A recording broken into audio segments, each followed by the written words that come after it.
What's up, everybody? Welcome back to the Reason Reborn, episode 4.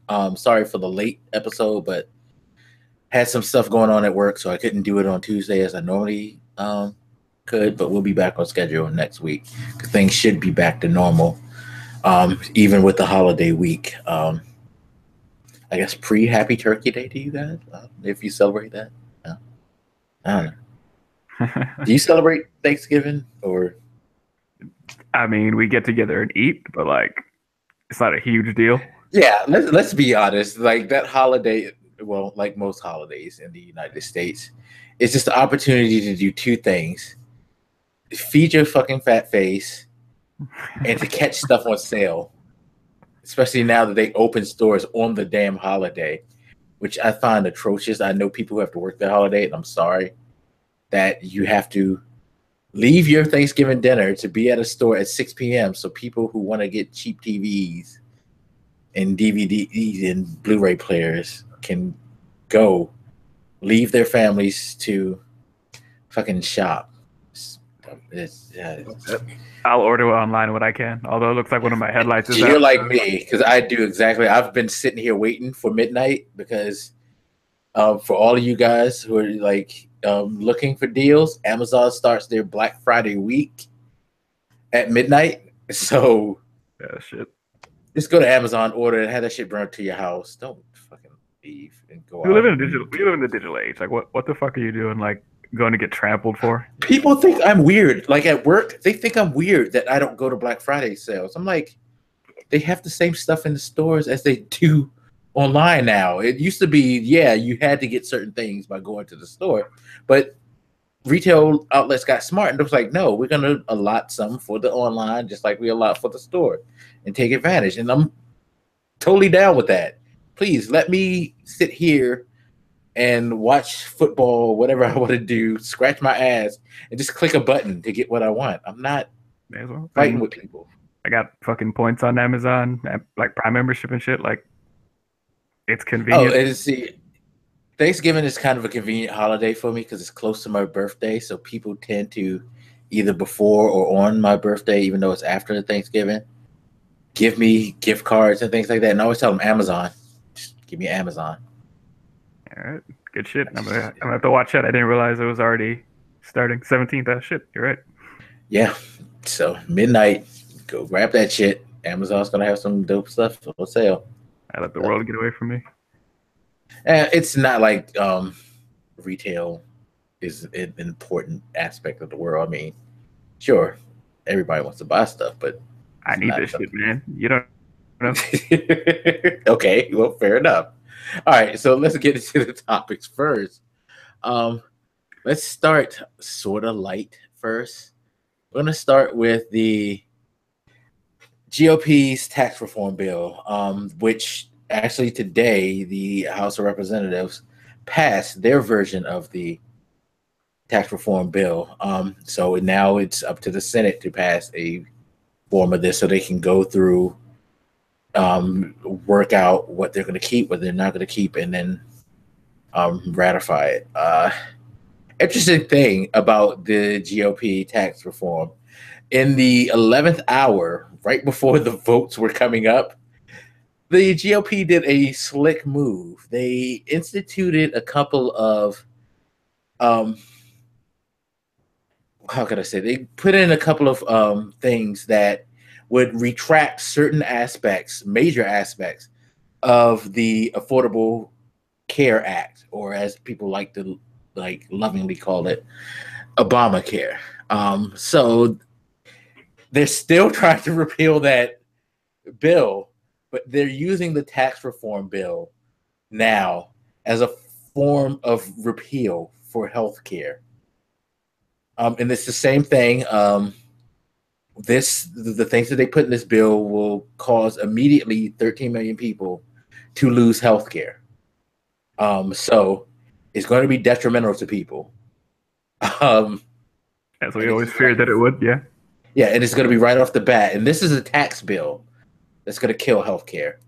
Um, And they I want that will shit say bad. this: smart move because it's a way of trying to pass it through.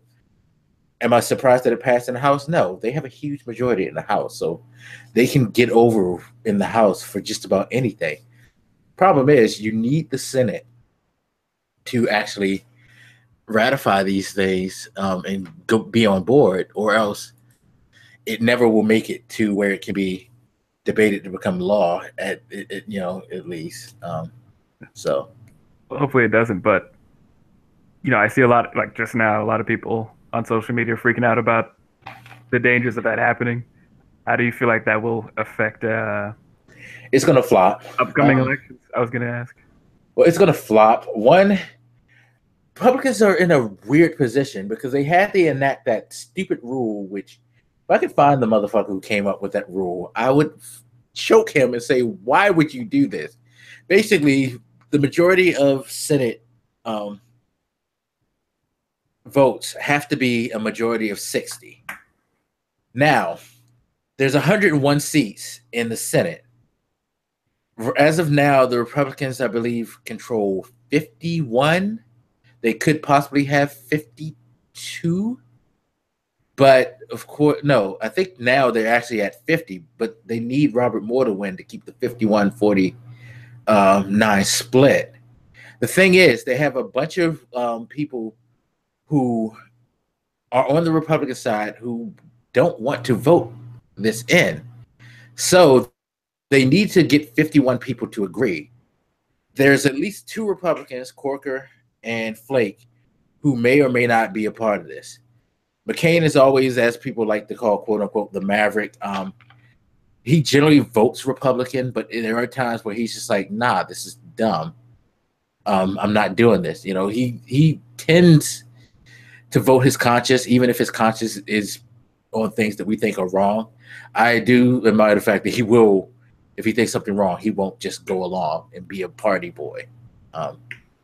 So you have three right there. You have the other two. I forget the two ladies' names, but they're always worrisome. The senator from Alaska, and I forget where the other senator is from.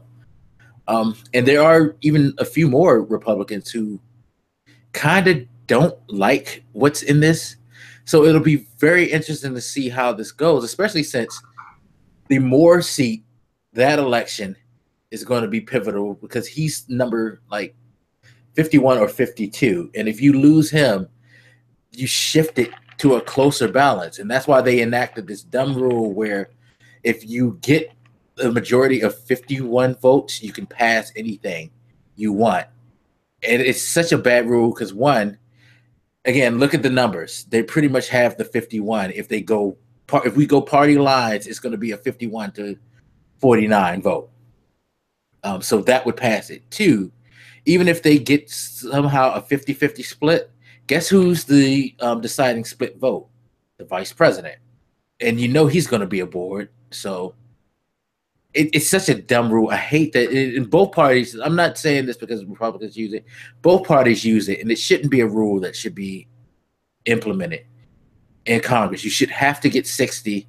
You need people to actually agree wholeheartedly on things, because when it's that 50, to me, when it's that 51-49 thing, that means that there's really something wrong with this, that it had to come to this in order to get approval. You know what I mean?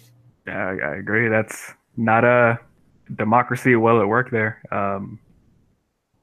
Makes it too easy to make a stupid decision. When you have that level of indecisiveness and you can still get something through, that's just not good in any situation. Yeah, and it's going to be interesting how that falls, because Republicans are looking for this big win, this big political win. Trump is looking for this big political win.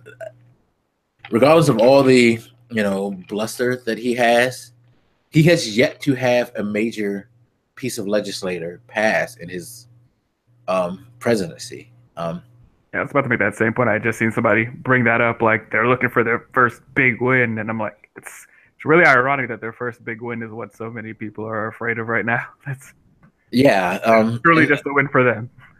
Yeah, and that's the problem. It's like they don't seem to want to place things that is good for everybody. It's like it's all about their viewpoint, and it's really It's really, it's disheartening because it It's shouldn't be really that way. concerning the way that they argue that it is for everybody, like with the tax cuts for corporations, for example. Just, well, in the long run, it'll be good for everybody. They'll hire more people. This, essentially trickle down economics. But you see the same argument over and over and over again when it comes to this sort of thing. It's been the same argument we've had since the 70s, and it's never worked.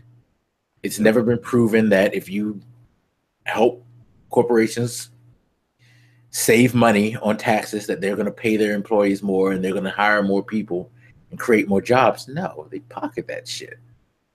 It's always, No reason to think that they shouldn't. yeah, That is their no, goal, is to make a profit. So exactly. And the yeah, more profit they can make, eh? they come out and say it all the time. Individual taxpayer. If it's this weird like equating of corporations and people. See, like in the way they talk, it's really creepy. Like the idea that a corporation is a person is, I think, taken to an extreme with some of them. Yeah, to me, and it's funny because they mentioned also, well, maybe if we give the businesses a break and they start hiring more people, then we can make a permanent tax break for the people to have more money. And it's like, yeah, okay, sure, whatever. Basically, any break we get is the temporary break. Thank you for giving me 1 year of relief. Now you're gonna raise my taxes back up. Cool. All right.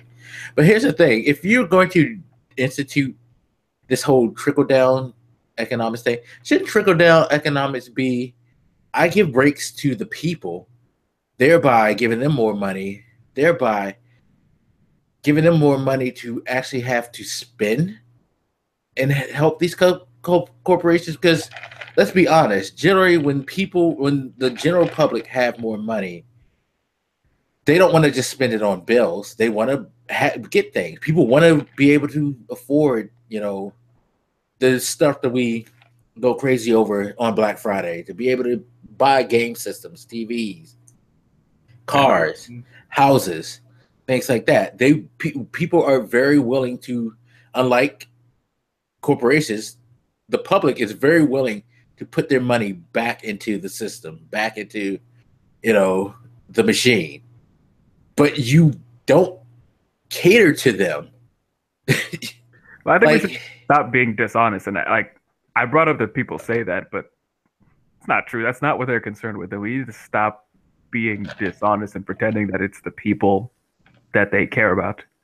I'm sure some of them really do, drink the Kool-Aid that's dripping down from the top or whatever. But I don't believe that majority of them really believe that helps middle and lower class people or care, because that's not the goal. yeah, because if it did, they would have never repealed the tax laws that Obama put in when he had like the extended unemployment thing. So people who were having a hard time finding jobs because jobs like were really at a bad point, they'll be able to still pay off their debt and like survive. They wouldn't have, want to roll back tax breaks for the lower class and the middle class and things like that, because hey, again, those things give the people money to do things with. People appreciate that, and again, we will put it back into the system because it gives us the opportunity to gain certain things that we want or be able to pay for things that we need. It's really like, and it's going to lead into our major topic, but it's really a very disingenuous attitude that I just don't understand how people buy into it. For the life of me, I don't know why people. I mean, if you're a corporation or you're a business owner, sure, I 100% understand why you would be all for this, because yeah, it benefits your finances. But for those who work under you or who are customers, it doesn't work. And I hate the way they sell it like it's going to help all these small business owners. Because I was reading something like, I can't remember which guy it was, but they were painting this rosy picture of, we're strengthening all these American businesses. And it's like, you're making it seem like you're talking about all of them across the board, even the smaller ones. And you're not. You're talking about like pretty high up there corporations. Yeah, It's not because like the mom and pop shop down the street. again, like you said, let's start being honest with ourselves. These big corporations generally get the lion's share of the money, and what these big corporations are allowed, they're allowed tax breaks and things, special licenses to take stuff and outsource it and still make money in this country. I hate to do this because my fellow gamers are probably going to come at me and say, "Oh, you just hate Microsoft," but Microsoft, multi-million, billion-dollar corporation, a lot of their tax write-offs come from the fact that they have a lot of overseas entities that they use. They do a lot of their work overseas. That doesn't benefit the American economy. All these major corporations have a lot of overseas ties. Hell, most of the major brands in the United States, the funny thing is they're owned by foreign entities who are given tax breaks as well. So this isn't necessarily benefiting the United States. It's benefiting businesses and people who, run them. And to be fair, you can try to have a more responsible conversation about helping American businesses. I don't feel like that happens, but we can and should. I don't mean to say, I think our main priority should be to help the people, but I don't hate the idea of any fiscal conservatism. I don't hate the idea of making American businesses stronger, but let's be honest and nuanced about the way we approach doing that. We should make our businesses stronger, but is that really what you are trying to do? Yeah, it's crazy, and it's funny because you go back to a little earlier, a couple of months ago, when you heard about the different breaks that Trump, our president, the companies that he owns, got for sending certain assets offshores and things like that. So it just makes you feel like, yeah, there's something very, very wrong with this, especially when you have a president who has a lot of major concerns that are overseas that benefit from this. It's like, of course he'd be behind this. This is Is there that a really obvious conflict of interest there is pretty hard to let go of, and we should not be in this position with this fucking guy. I'm not saying a business guy can't, lead us or whatever, but there's clearly something wrong with this. Yeah, it is, because there is. I mean, again, he's claiming that his sons are running it. Okay, that's fine. But there is always there's a rule that when you are president and you have outside business concerns, you have to kind of disconnect yourself in a major way from them, because you don't want that conflict of interest. But it's kind of hard when your son-in-law, who runs a lot of your concerns, who's done that, is in your staff and things like that, when major members of your cabinet, your administration, are business partners of yours who can help your concerns. It's just, yeah, it's just weird. Not a good place to be in for a healthy democracy. You definitely say that. No, it's not. It's starting to feel like some of these other countries here where those lines are a little bit more blurred. Yeah, it's like the Saudi Arabia things. We probably should start arresting people actually we have started arresting people in this cabinet, but yeah, because it's like you were clearly up to something that's not cool. So, neither here nor there. I actually need to get that "It's Mueller Time" T-shirt that they're selling. I need to find the link and send it to you. I need to get that T-shirt. That T-shirt is awesome. I did not know they were making that. Not gonna. Yes, and not only that, but somebody on my Facebook sent me a picture of a bumper sticker that they're actually selling on Amazon.com. That you know how you have the political vote bumper stickers for whoever you want to vote for. Yep. This one is, what is it? Oh my God! A functioning adult for 2020. Oh yeah, I saw that. That made me kind of sad. Yeah, because it was like, funny, but it was it's funny, but it's like this is actually what we're actually hoping for. Yeah. It's not. It's a joke, but it really isn't. It I mean, hurts my heart. as unpopular as this fucker is, don't underestimate his ability to get a second term.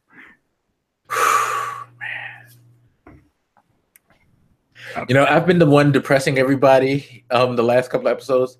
You just depressed the fuck out of me with that statement. God damn.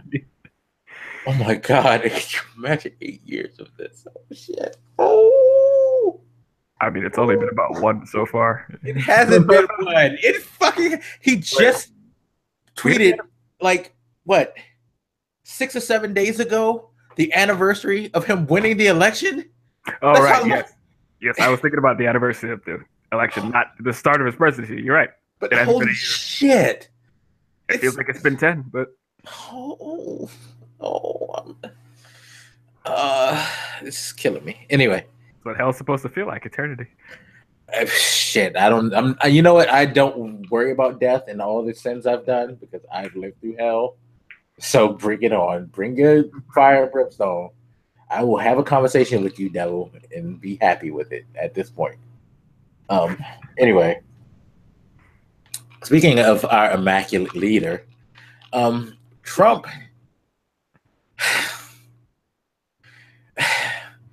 Let's call this is an example of how some people need to grow the fuck up. So, a couple of weeks ago, a couple of UCLA basketball players, they were having a basketball game in China against Georgia Tech, and 3 of their freshmen were caught stealing shades from a Louis Vuitton store in China. They were questioned and they were booked. And for a couple of weeks, there's been some legal wrangling. Well, apparently Trump, while he was there, decided to get involved and I guess ask for a political favor with the leadership of China. And it resulted into the students being released. I believe they are banned from coming back to China. I'm not sure of that, but right now they're serving a suspension from the school that's indefinite until the school figures out what's the proper thing for suspension. They apologized and everything, but the day after all of this went down, Trump gets on Twitter and says, I wonder if these guys are going to thank me for what I did for them. You think so? And it's like, okay, I was more than willing to give him credit for at least doing something, even though it's a minor thing. And more importantly, you're the fucking president of the United States. It's something that you should do for your fucking American citizens. It's not like it's not within your job, purview to do things like this. It's not like you went above and beyond your duties to help these people out. No, you were already in the country anyway. So you was like, yo, these kids, they did something dumb. I know how you guys usually do things, but you just let them go home and let us take care of this. And China's like, all right, that's fine. They just don't have them come back, and we're good with that. All right, cool, boom. It was a simple thing, but you want everybody to pat you on the fucking back and fucking cheer you yeah. It's like I saw people on Twitter was like, I wonder how people are gonna react now that he did this, and I'm with most of the responses. Wait, you want us to cheer him for doing something presidential that he's supposed to do? He needs positive reinforcement. Come on, what do you mean? Fuck you, a positive reinforcement. Dude, you've done nothing but sow divisiveness and despair and chaos since you fucking set foot in this city. For those who don't know, I don't live in the city, but I can literally walk to the city in about 10 minutes from where I live. So I technically kind of consider myself a city. Anyway, that's neither here nor there. Washington, D.C. But yeah, since he's fucking took over, he has done little that has been presidential, that has fit his job description. So now you guys need him to be celebrated and cheered. Oh, get the fuck out of here with that shit.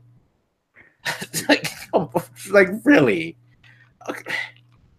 Again, I'm willing to give him credit for doing his job. But is that what we're looking at now? Is that the bar that we're hoping that he somehow does his job? Bars on the ground, kiddo. It's not a very high bar to overcome there. But yeah, this goes back to his constant need for praise and attention that people don't seem to think is a very dangerous aspect of him, but it's very concerning psychological trait of his that he just needs. You look at any time on his Twitter, he's either going after somebody else for calling him out on his shit, or he's praising himself, or waiting for somebody else to praise him. It all goes back to stroking his ego somehow, some way. Guy's dangerous, crazy. Yeah, he is. And I'm glad you said the psychological aspect, because this leads to the side story that I was talking to you about before we started the podcast that I didn't want to miss. I wanted to save as a surprise to help depress you. Speaking of psychological aspect, there was an article put out a few days ago that many of the world leaders are concerned about having Donald Trump with the access and ability to launch nuclear weapons, and need for the United States government to reassure them that it's okay for this man to have that power. Not only that, there are people within the government who understand why people have that concern and are working to try to ease the tension and to assure these other countries and people of the United States that this guy has the mental wherewithal to not just go off half-cocked and drop a bomb. Never mind that he's fucking fighting with another country that's building up their nuclear weapons and are going toe-to-toe with him, calling him names to goat him, and he's fucking falling for it and responding for it. But you now have international concerns. This guy is fucking crazy enough to push the button at any time without following certain steps. They want to make sure that we actually have protocols in place that can stop him from just deciding to push the button whenever he wants. And you definitely can't say that they're wrong to want that, unfortunately. I remember during the election, you saw these clips of other countries kind of like making fun of him, and it was very clear then they don't respect this guy the same way a lot of us didn't. And when he got elected and people didn't see that the way he is perceived was going to damage our trust as a nation, the fact that people didn't understand that or care was really troubling to me. And, right before we started, I mentioned, I think it was in relation to that tax thing. Some girl on my Facebook had said, do you still think Trump was the right decision? And somebody said, between Trump and Hillary, sure, same thing. People aren't afraid that Hillary's going to freak out, tweet some crazy shit and then blow everybody up. This is not an equivalent thing. The fact that we are so concerned about this, how many people were really that concerned about the president's, ability to launch the nukes and shit? I mean, you should be concerned, I guess. It's very serious, but how many people really thought that much about it before now? Never. I've never being older than you and having gone through different, even not being able to vote, just gone through a good number of presidents, because I was cognizant during the how old was I when I was 6 when Jimmy Carter ended his presidency. So I can remember presidencies back to the late 70s. No one ever thought that with Jimmy Carter. No one ever thought that with Reagan. No one ever thought that with George Bush Sr. No one thought that with Clinton. As goofy as people thought he was, nobody thought that George Jr. was dumb enough to want to push a button. No one thought that with Obama, for sure. The world fucking loved Obama. When he got elected, everybody sent a message like, yo, we can't wait to work with your fucking ass. Thank God you're president. But now, it's a major concern. It's never been, since we dropped the bombs on Japan, it has never been a major concern that any president in the United States would be willing. In fact, after that happened, most presidents worked towards, even though we were building nuclear stockpiles, they would make sure to make it clear that this is not an option that we want to take. This is an option that can become very detrimental, especially since other people in the world have nuclear bombs, it could be very bad for the whole world, not just for the United States, for the fucking world. So it's been pretty much protocol not to take that. But what does this motherfucker do in one of his first months in office? He drops the biggest bomb ever, not the biggest non-nuclear bomb. He drops a MOBA. He goes Call of Duty on fucking goddamn fucking Al Qaeda and drops a MOBA on a mountain to dig out some of them. And it killed, only got like what, a 30 body count, which I'm not celebrating body counts, but it's like, good job. You just dropped the biggest non-nuclear weapon and destroyed. You leveled a fucking mountain to kill 30 people. Like, so he's shown the capacity to want to go big when it comes to taking out his enemies. I mean, this shouldn't be a concern. He didn't never talk about a nuclear, even like during the election. I can't remember his exact quote, but you know, he was talking about nuclear, and he did not seem to understand how serious this shit is. Like, I think he said something like, "If we have nuclear bombs or whatever, why don't we use them?" I can't remember the exact quote there, but yeah, and it's like the reason we don't lose it because nuclear fallout. Because we use them, especially if we use them against somebody else who has them, they fire back. Boom, we have fallout in America. Boom, we have fallout in that country. Perhaps other countries decide, yo, I'm gonna take this opportunity to take out my enemy with the nuclear bomb. Boom. Oh, their enemies like, yo, for real, we're gonna go ahead. You fucking cause chaos. You cause no one can live in that area for like damn near 100 years now. They still, you can go to, it's dumb. You still can go to Hiroshima and Nagasaki, yeah. And if you turn on a fucking radiation meter, that shit'll go nuts. The fact that we have a president now who didn't seem to understand how serious that should keep people up at night. But, you know, again, it goes back to, I think when we talk about politics and whatnot, and I'm not going to say I'm really up to date with global, you know, geopolitics and shit, but it really concerned me that a lot of people did not seem to care or understand that his presence was going to be damaging to our relationship with other countries. We are all sharing a single planet. We need to get along with these motherfuckers and have a decent relationship. And you have this sort of, what's the word I'm looking for here? This notion of we're America, fuck everybody else. We're just in here. We don't need to care about anything else anybody else is doing or how they see us or whatever. It's very fucking important.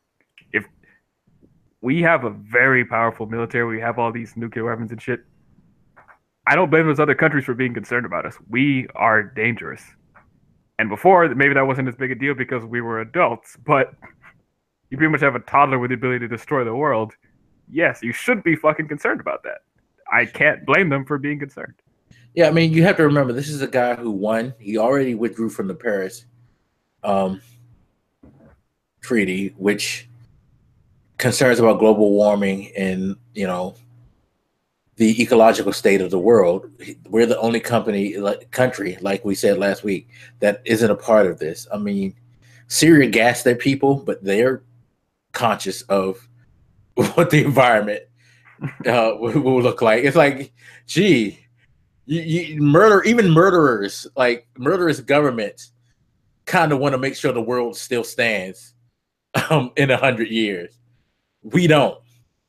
He's threatened to drop NATO, which curtails nations from doing things like dropping fucking nuclear bombs and using that as a solution. You know, it gives you a collective that will make a decision on how you should handle international incidents. He's a fucking psycho. And all this under the guise of, you know, him working out better deals for us with his incredible business acumen. Like, you know, come the fuck on. That aside, I mean, even just his regular everyday shit on Twitter, his mind is way too sporadic. He has no sense of self-control, no tact, no nothing. He's just, the reason I like to look at his Twitter every once in a while is because it's just like this unfettered, unrestrained stream of consciousness that he just constantly spews out. He doesn't stop and think, maybe I shouldn't say this. If he pops into his mind, it's going right out into the world. Fuck the consequences. And that's a very dangerous mindset to have. His Twitter account is a fucking accident on the road. It's like, you know, you shouldn't look, you shouldn't slow down, but you just got to because you're curious of what the fuck is going on. Why what the fuck is happening? It's a mess. And it is funny because I have a lot of people who retweet a lot of his tweets. So even if I don't want to look, I can't help but to see like the enormous dumb thing. And it's very depressing that now we have to assure major governments that it's fine.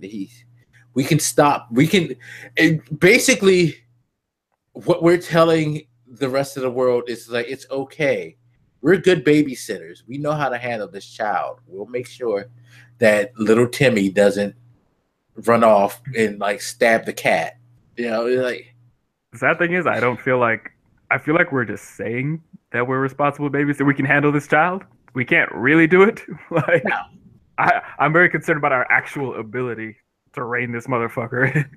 not only that, I don't think there's a serious willingness because again, a lot of the things he said and he's done in this short period of his presidency, most Congresses would vilify the fuck out of this person, but not this Congress for some reason because they just need him to just behave just a little bit so they can get what they want. And it's like, again, this is bleeding kind of into our major topic, but what is the moral line for this? Seriously.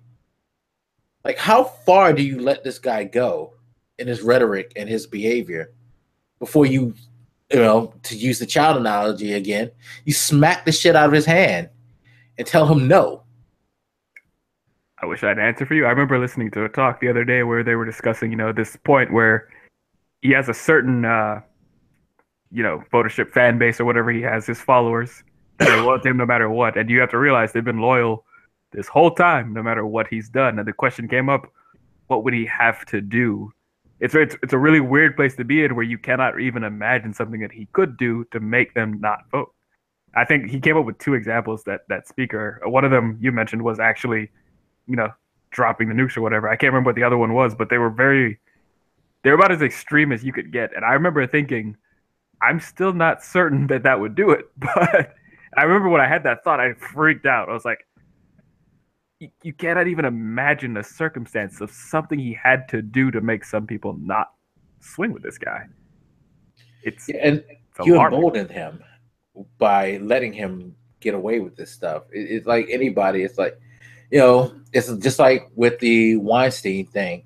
The reason he did as much as he did, as far as sexual harassment and assault towards women, was because people would like quiet the victims. They would kind of like try to like shut them up or close them out or try not to let the news get out. And that empowers people to do bad things because they figure like, oh, I can do this and I don't have to face the consequences. Fuck yeah, I'm gonna keep doing this because I like doing this. You know what I mean? Not wrong. But on that Weinstein thing, did you want to bring up our buddy over there? Oh yeah, like as an aside, this wasn't on the list, but it kind of like made the list because it's fucking sad, and it's from somebody who generally I like as a politician, but he's disappointed the fuck out of me. So Al Franken, senator from Minnesota, was accused of sexual harassment. Not only was he accused, but there's an actual picture showing him of perpetrating the act where while he was a member of Saturday Night Live, there was a skit that they did with the female actress, and in between takes, he decided it was cool to take some quote unquote funny pictures because he said himself he just thought it was funny what he did, which is so fucking dumb. Why would you say that? Don't. Oh my god, you're an idiot for that. But basically, what he did was while she was sleeping in between takes, he kissed her and then he groped her breast and he took a picture of him grabbing her breast. So it's out there. It's not like he can deny it. And he didn't deny it. To his credit, he didn't deny it. I guess sort of to his credit because when he came with the apology, his first words were, "I honestly don't remember doing that skit, but I apologize for doing that, even though I don't remember doing it." And then he follows up with, "The only reason I did it was because I thought it was funny," which hits like a very sour note with me because it reigns of something I really hate that people do in society today. Because it's just a prank bro mentality type of response that I fucking hate. It's just like, seriously, that doesn't make it right. Like, and that weakens your apology because you clearly felt like you didn't do anything wrong by saying that. That's what you've just done. You've made. I agree. I guess the main point in saying that is to say, you know, I didn't have any malicious intent, which fair enough, but that doesn't, like you're saying, that doesn't. I do think intentions matter as far as morality goes, but the action is still what the action was, and it's still hurtful. And you know, this isn't one of those like borderline things where like, maybe this joke might hurt some people, maybe it won't. Like, this is really groping a motherfucker. This is not on the border of like understandable or arguable. This is very blatantly fucking wrong. Like, yeah, and it is funny because he was a potential presidential candidate for 2020, and he may have just tanked his chances because of that. Again, look at our current president. So I would he say still some hope for him. As people have made comments about, I remember specifically Bill Maher bringing this up. You know, this sexual harassment thing seems to be a bipartisan thing. Like, you see it on the left and the right, but we on the left will kill those motherfuckers. Like, we're not as accepting as they seem to be on the right. Once it happens, fuck you, you're done. Sorry, it's not. This podcast I listened to called Look Forward, they actually said the same thing. The biggest difference between the right and the left is that one side will do what we're going to talk about in a minute. They kind of try to come up with excuses and reasons as to why this isn't as bad as you think it is. Whereas we are like, yeah, no, I'm sorry, we can't fuck with you. Weinstein, yep, you gave a lot of money to the DNC. Appreciate it, but fuck you, dude. You got to go. We can't be cool with you because you're a fucking monster. Get the fuck out of here, Al Franken. I don't think he's going to be as vilified, but yeah, his sway and power is kind of like diminished right now. There's a chance that he can build it back up, but he's going to get the side eye for a good while, and deservedly so because of his actions. Because we still don't abide by that stuff. It's just like you see, go back to things like Anthony Weiner. Anthony Weiner was a senator who people thought was a rising star and could potentially be a presidential candidate, but he's sending dick pics to teenage girls. Gotta go. He's gone to jail now. Fuck him. We're not supporting that shit. Hate to bring her name back up, but hey, Hillary, the whole thing with her flexing her weight to get the nomination. You got Democrats coming out was like, yeah, I believe she probably did do that, and that's fucking shit is wrong. They're not trying to excuse that shit. They're owning up to that. Because that's the best thing. That's the only thing you should do. Is just like, yeah, that shit's fucked up. There's nothing I could say to defend this. That is in the nature of the left. They can take it to extremes at some points. Like, if they think something is racist or sexist, even if it's not really arguable, they'll really go at you. But generally speaking, they are willing to, in some cases, cannibalize themselves. In other cases, be more honest about it. Yeah. At least, especially in this particular case, as far as like sexual assault goes, like, it's very different on the left and the right as far as this particular type of issue goes.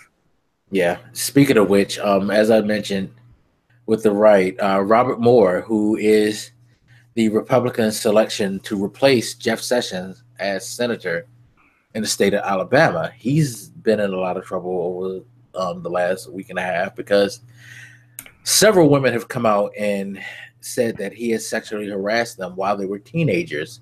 One even claims that he signed her yearbook and was kind of stalking her and all of this stuff and all that. The thing that's really worse about makes the situation worse is that you have a few Republicans out there trying to, you know, mollify the situation and kind of like gloss it over by saying, you know, well, maybe it's not as bad as we think. Maybe they're lying. Um, you know, you have people in Alabama. They did a poll, and a lot of people were like, "Well, we'll still vote for him regardless because we'd rather have a Republican represent us than a Democrat," which is sad.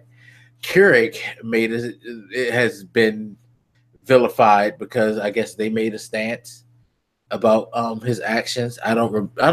Do you know what Keurig did to make people in Alabama throw their Keurigs out of windows? I think they pulled their ad from some show or some shit that might have mentioned it. I can't remember the exact context, but I do know what you're talking about. Yeah, and it's like I didn't think that was real at first, but fuck. The people posted videos of them throwing their fucking Keurigs out of the window because Keurig don't support this behavior. Like, you don't like coffee? Like, what you gonna do? You gonna go to Dunkin' Donuts every morning now, or you gonna do the traditional coffee maker? That shit takes long. Keurig's just like fucking godly. They got your money already, so what's the fucking point? Yeah, it's like, yeah, you just broke some shit that you just spent $70 on. Good job.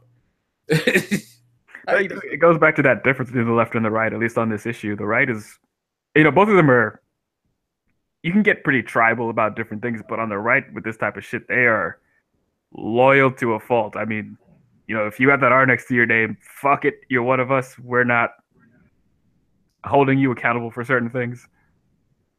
At least not to the extent that we do, like with the Democrats on the left and shit. You could argue that's a bit of a weakness strategically, but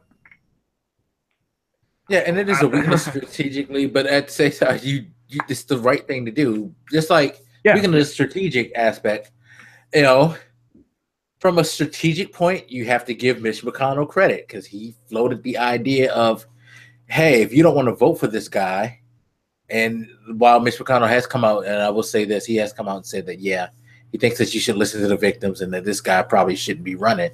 But he has floated the idea of people in Alabama writing in Jeff Sessions to be elected, which is a smart thing because even if you don't want to do Jeff Sessions, it puts out that idea that I have screamed at people who wanted to come at me with this is what we get for not electing Bernie thing. If you would have fucking if you really cared about Bernie, you would have wrote him in, and possibly Bernie could have won if there was enough of you who love Bernie so much that he could have gotten the majority and took the vote. But you weren't necessarily committed to Bernie. You were committed to what you thought was right, and you didn't get what you want. So now you act like a fucking 2-year-old and go sit in the corner and not vote. To think like I'll show them. I'm gonna hold my breath until I show them. Yes. The whole thing. But no, he's smart. He floated out there like, yo, you could write in votes if you want to put a Republican in. You don't have to put in this like disgusting guy. You can put in somebody who you think is more decent. And, to your point, there's at least sometimes a difference between doing something right and doing something that's strategically advantageous. I just bring that up to note that the difference is one of the reasons the Republicans are so effective is because they never stop. They're very adamant. They're very unified, I guess, when you compare them to the left. They're more, I don't want to say the left isn't unified per se, but not to the extent that the right is. I feel like when I look at the right, I'm looking at like a fucking gang. They're like down for each other. They'll throw each other under the bus if it needs to happen, but I don't sense that same sort of unity on the Democratic side of things there. I've always said when it comes to the GOP, they're definitely of the mind like we may disagree with that, but once we come to a consensus that this is the direction we're going to go in, we're going to go with it. Even if we hate it, we're going to pretend like we fucking like it. You got it's a shit, sure, but that shit tastes good. Let's go. Whereas with Democrats, it's like there's so many different causes and there's so many different hills for people to die on, is that there's no consensus because you have gay rights, you have racial issues, you have sexist issues of sex, you have So You religious know, issues like Islam. religious issues. You have all these different things that they're fighting for, and it's like everybody feels like, my cause is probably the one that we should do first. No, my cause is what we should do first. And it's just like, the argument is grinds to a halt because everybody's trying to figure out, so what do we address first, instead of like, okay, let's just go for the basic things and take care of the basic elements first, and then we address these things over time. So let's find one unifying issue that we can all get behind. It's funny because, again, going back to the podcast I listened to, Look For It, they made a good point about how there was this transgender woman who won a delegate seat in Virginia, and she didn't run on a platform of, I want to help transgender rights. Her thing was basic, simple political things. We have a serious traffic problem in Virginia. We have some economic things or some school things. And she basically ran on basic political issues that people kind of can gravitate to. Yeah. And things that a lot of people are more concerned with than those, because, if you're not transgender, you may not give a fuck about the issues that transgender people deal with. That's just certainly reality. not forefront in your mind at the very least. Even Yeah, if it's there, it's not your everyday existence, and that's one of their weaknesses. There, you see her being successful with that. We don't tend to, try to find our common ground and then, walk forward on that common ground. On the left, you have this issue of, my story matters, my identity matters more, or if not more, at least my identity is important. And then you have these groups that splinter off. And because they're so splintered, they don't have any collective strength the way the GOP does. It is important to, pursue social issues of all kind, but they don't do it in any unified way for everybody to really latch onto, and they just split into ever smaller groups, diminishing their own power. Yeah, no, because they even made a good point. Like, that's how Obama got elected. He stuck to the general political issues, and then once he was president, he would take care of certain things. People hate him because he didn't go with the identity that, hey, I'm a black man and I'm all about black issues. But the reality is, you can't be an effective politician if that's how you're going to approach things. If you're just going to base your whole campaign, your concerns around one particular issue that affects your demographic only, you're working for the collective. You're not just working for your demographic, or you're working for your constituency, sure, but your constituency is a collective because they all have different issues that they need attended to. But you can't just pick one thing. Yeah, the specific issues of, those identity groups do matter. I wouldn't discount those, but we need to also at the same time look at ourselves, like you said, as a collective. We're not just a bunch of different identity tags. We're also a collective unit, and we need to embrace that a little bit more. Yeah. I think it'll be helpful. It would be extremely fucking helpful, but we do it. We do that stupid stuff. So, finishing on the Robert Moore thing, it's the reason that was last because our topic is going to be religion and morality, because a lot of the argument around Robert Moore and his candidacy revolves around morality and religion. There are a lot of people within the Senate and as far as voters who consider themselves, the usual strong Christian moral-based people who want a strong Christian moral-based person to represent them. But here's the thing. You're fighting for a person who you have to realize isn't a moral Christian person. Are you trying to tell us that Christians are comfortable with harassing and sexually assaulting teenagers? Yes. Are you trying to tell me that Christians would be willing to vote in a person who's done very immoral things just because they don't want to side with the other side. And it's like, it's not a question of you siding with the other side. You need to get this guy out of the race if you want. If you want to, let me say, instead of die on the hill, I'll say you want to die on the cross with this with this issue. Shouldn't you try to die on the cross with somebody who's much more reputable rather than someone who clearly is not following Christian values and behaving as what people like to represent Christianity and Christians for being? And it makes you wonder, like, how moral are you too as a person, that you're willing to do these things? Again, morality, speaking with Donald Trump, beyond his political views, this guy has done some very immoral things. He's, admitted to openly sexually abusing women because he feels like because he got money, he could just do whatever he wants to them. Yet this is the guy that you champion as your leadership, as the guy who's going to make America great again, that's going to help fix the Christian right and ban the Muslims and all that stuff and, bring businesses back in America. It's like, okay, you've elected a very lecherous person. But you still believe in the aspect that this should be a Christian-based moral country. How is that? Why is that a thing? What do you think? Why do you think that's a thing? Fuck. That's a rough question.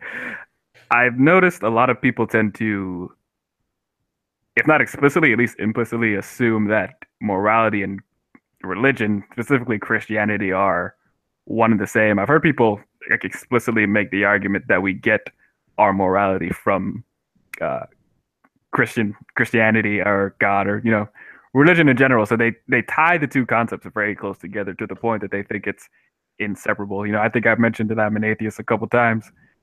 There's a reason when I say that people immediately start questioning my morality. It's because for them, morality and Christianity go hand in hand. So when they say they want, strong Christian leadership, it's because for them, being Christian is synonymous with being a good person. That's not true. Morality is not dependent on Christianity. That's why you have people from completely different cultures who aren't Christian who manage to act in moral ways all the time. You see relatively moral behavior in animals if you study animal psychology. It's not dependent on religion at all. But there is this assumption, at least, that it's couched in Christianity's teachings, or in a more magical sense, I guess, that it really is passed from God himself, that he decides what morality is or gives us a moral sense, things like that. So there's this unwillingness from a lot of those people to separate or even recognize the distinction between their religion and morality. I think that's a major part of it there. Yeah. Okay. So let me break you, Christians. Mind you, I'm a Baptist. I was baptized, but at the same time, I can understand certain truths about life and reality. Okay. So here's a major problem, especially with Christianity. I can't necessarily, I mean, there's some things I probably can bring to question with other religions, such as Judaism and Islam. But because I was raised Christian and I've had more intimate historical relationship with Christianity, let's discuss a few things that make it hard for someone like me, who again was baptized, to fall in line with Christian morality and Christian views. Okay, so let's go over the history. Let me put on my historian hat. Let's go over the history of Christianity as it was developed, it evolved.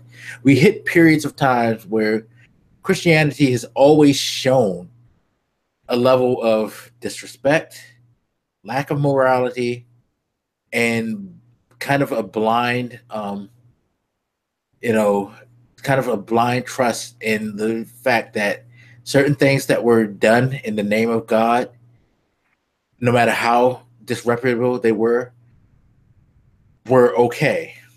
Let's go back to the first biggest offense, the 100 Years' War.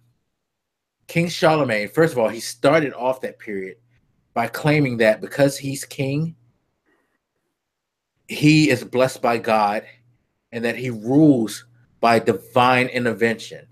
This man said, God made it so that I be king, and that everyone who follows my line should be king as well, because that was what God said so. He told us what God was thinking. Not only that, he sent English soldiers throughout the Middle East to combat other religions such as Judaism and Muslim and Islam, and to teach them how to be proper Christians by taking over their countries and subjugating them in the name of God, because they needed to learn the word of Christianity.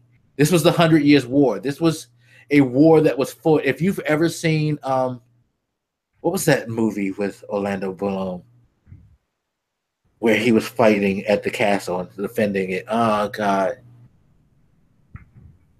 Something of Christ. I forget what it was, but he basically was a soldier of the 100-Year War, and he was fighting against Muslims to keep them from taking back Jerusalem.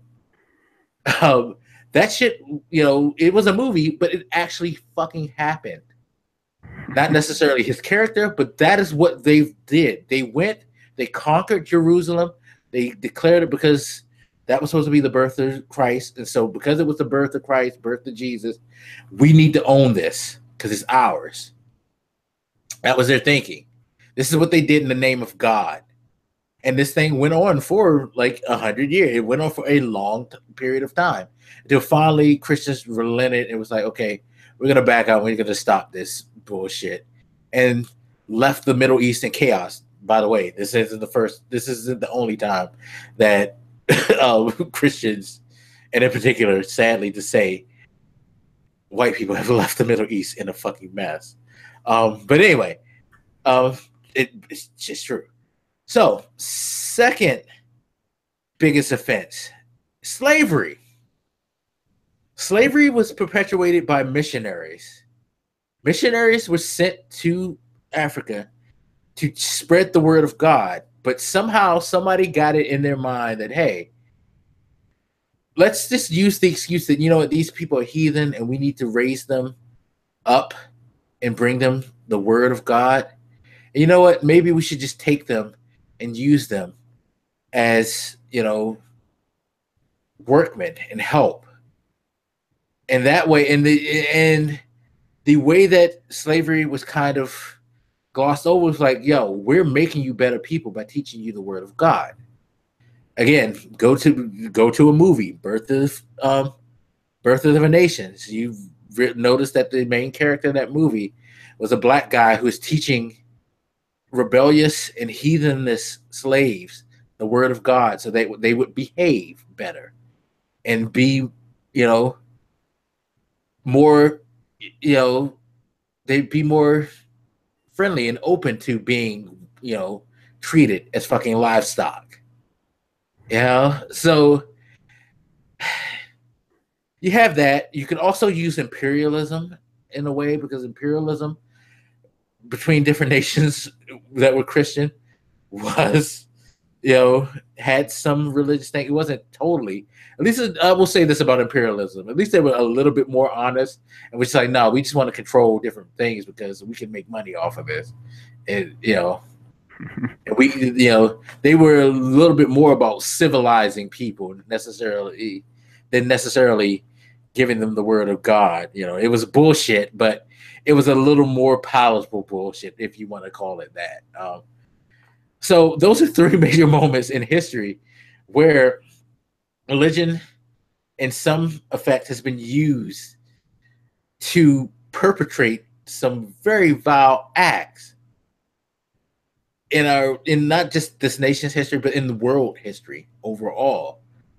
So the concept of religion and how, if you're a religious or you're, in particular with this country, a Christian, you have a high ground. You stand on the higher ground, and the actions that you take have more moral weight than the actions of somebody who's Muslim, who's Judas, who's atheist, or who's not a strong, faithful Christian, even who's not like a devout Christian.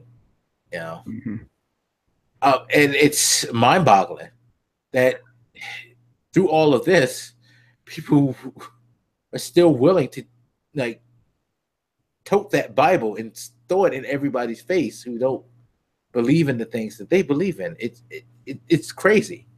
So I I appreciate that you went through the history a bit and show those good examples. I think it actually illuminates one of the major problems here is that when you look at the history as you just said it, and you look at the way people practice right now, especially in America, I think one of the problems is that they don't. How should I put this? We're very used to living in this like pluralistic society where you're surrounded by different religions, and people's idea of religion is, well, it's my personal thing, whatever, no big deal. Everybody has their own shit. They don't seem to realize that the history of religion has been largely a history of conquest. I mean, you have to keep in mind the settings in which these Abrahamic religions started to sprout up. I don't mean to ignore the other mythologies like, Norse and Egyptian and Greece and whatever, but those have mostly died out, so they're not really worth talking about. No offense to those who still believe in Zeus, but you don't have enough power to be worth talking about at the moment. Oh my God, believe in Zeus.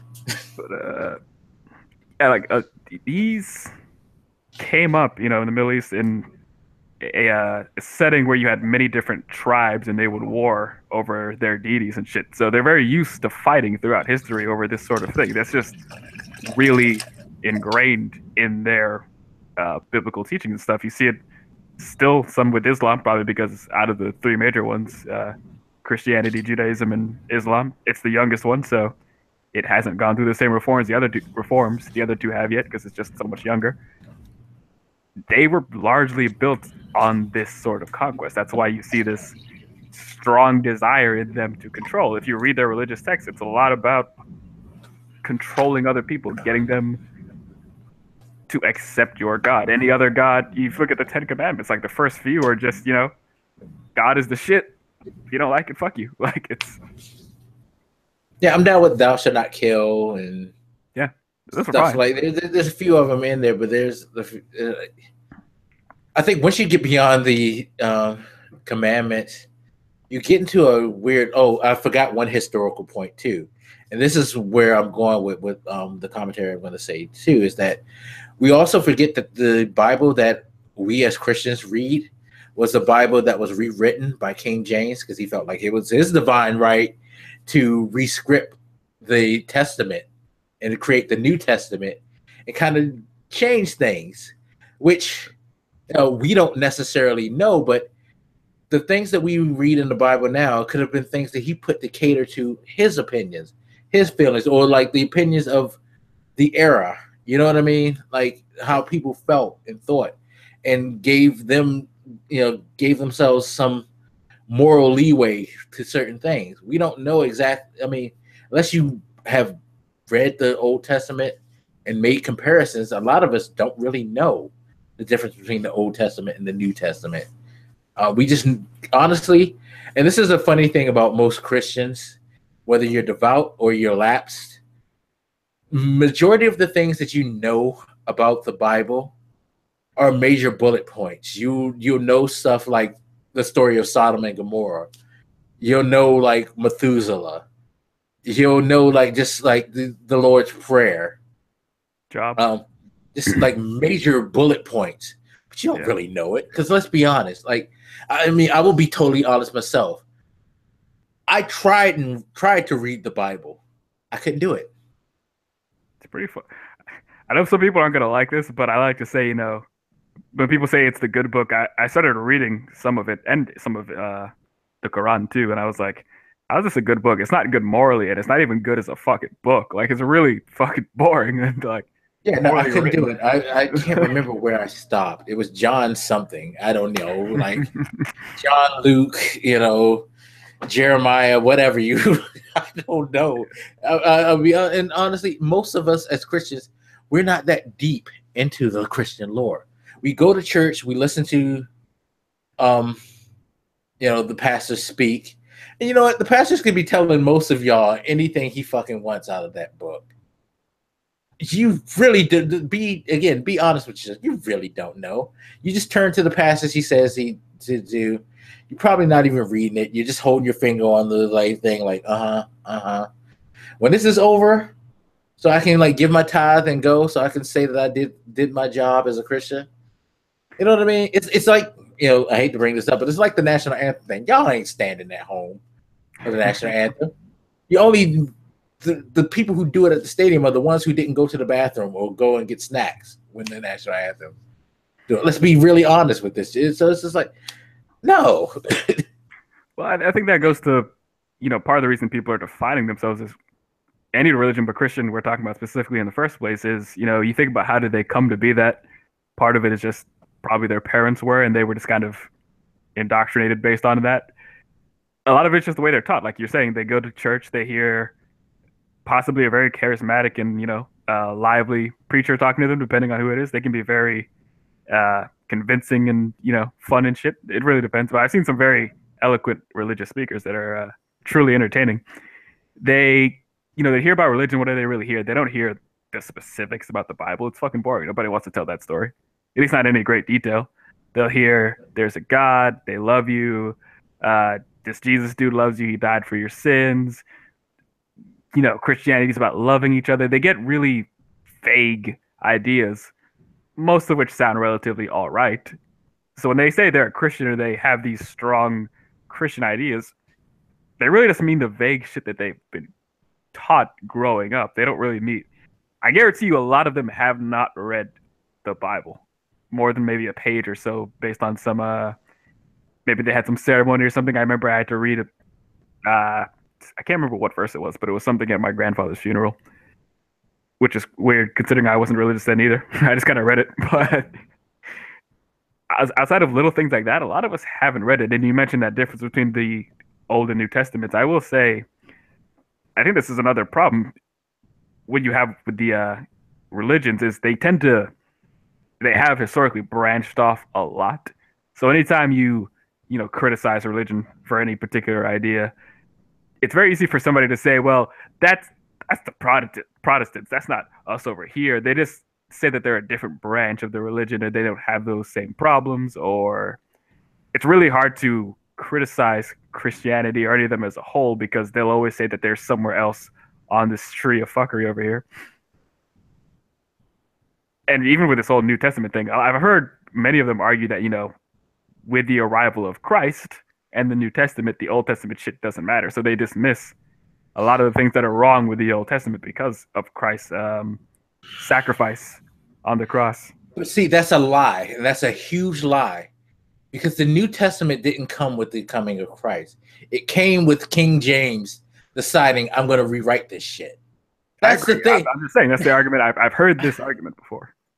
That's the thing. They don't even bring up the New Testament. They usually say that, but they usually just mean Christ's sacrifice. But either way, it's not really good reasoning. But I'm just bringing up the point that a lot of them, or at least some of them, have tried to find ways to ignore the Old Testament. Probably because if you read some of it, it is noticeably worse. I wouldn't say the New Testament is great either, but the Old Testament is very... it's more fire and brimstone, definitely. it's more harsh, especially on women and things like that. It's very harsh, from what I understand. It didn't get that King James washing there. So. Yeah, because King James had to make it no, it's okay to do these certain things because I need to be able to get away with something. Come on. It's just like you're mentioning the different divinities. I don't know if I did that on the podcast or after the podcast last week, but I was talking to you about the history of the different divinities, like how Martin Luther created what was it he did? Is this? And see, I get them all mixed up because there's so many. Lutheran. He created the Lutheran branch of Christianity because he didn't believe in purgatory, and he felt like you should be able to do what the fuck you want, basically, and be able to repent on your deathbed. That was one of the key elements of it. It was other things too, but that was one of the things that he championed. What was it? I think it's the Protestant Church is the one that King Henry VIII helped create because he wanted to divorce the current Pope's niece, and the Pope wouldn't give him an annulment, so he decided to create his church so he could divorce his wife.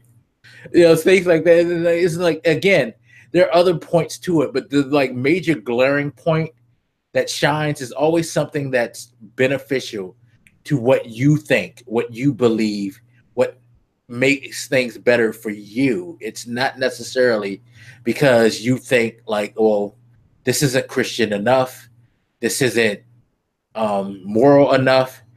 No, it's just about, this doesn't benefit me, so I'm gonna give you a slight change so you can, get a pass on certain things. And even still, with the main vein of Christianity, it's like, okay, hate to be stereotypical, but you look at Italian Americans who are in the mafia. They're devout Christians, but they murder the fuck out of people and they commit like criminal acts. But they're Christian and they go to church every day and they eat the wafer and drink the wine. They tithe. So they have some moral high ground because of that. I don't want anybody to say that they're not Christian because they do that. No, but like a lot of people would say that, like, well, they're not really Christian. It's like there is plenty of bloodshed in the history of Christianity. First of all, second of all, it's a faith. So if they say that they believe in this shit, they do. It's not your place to say that they're not.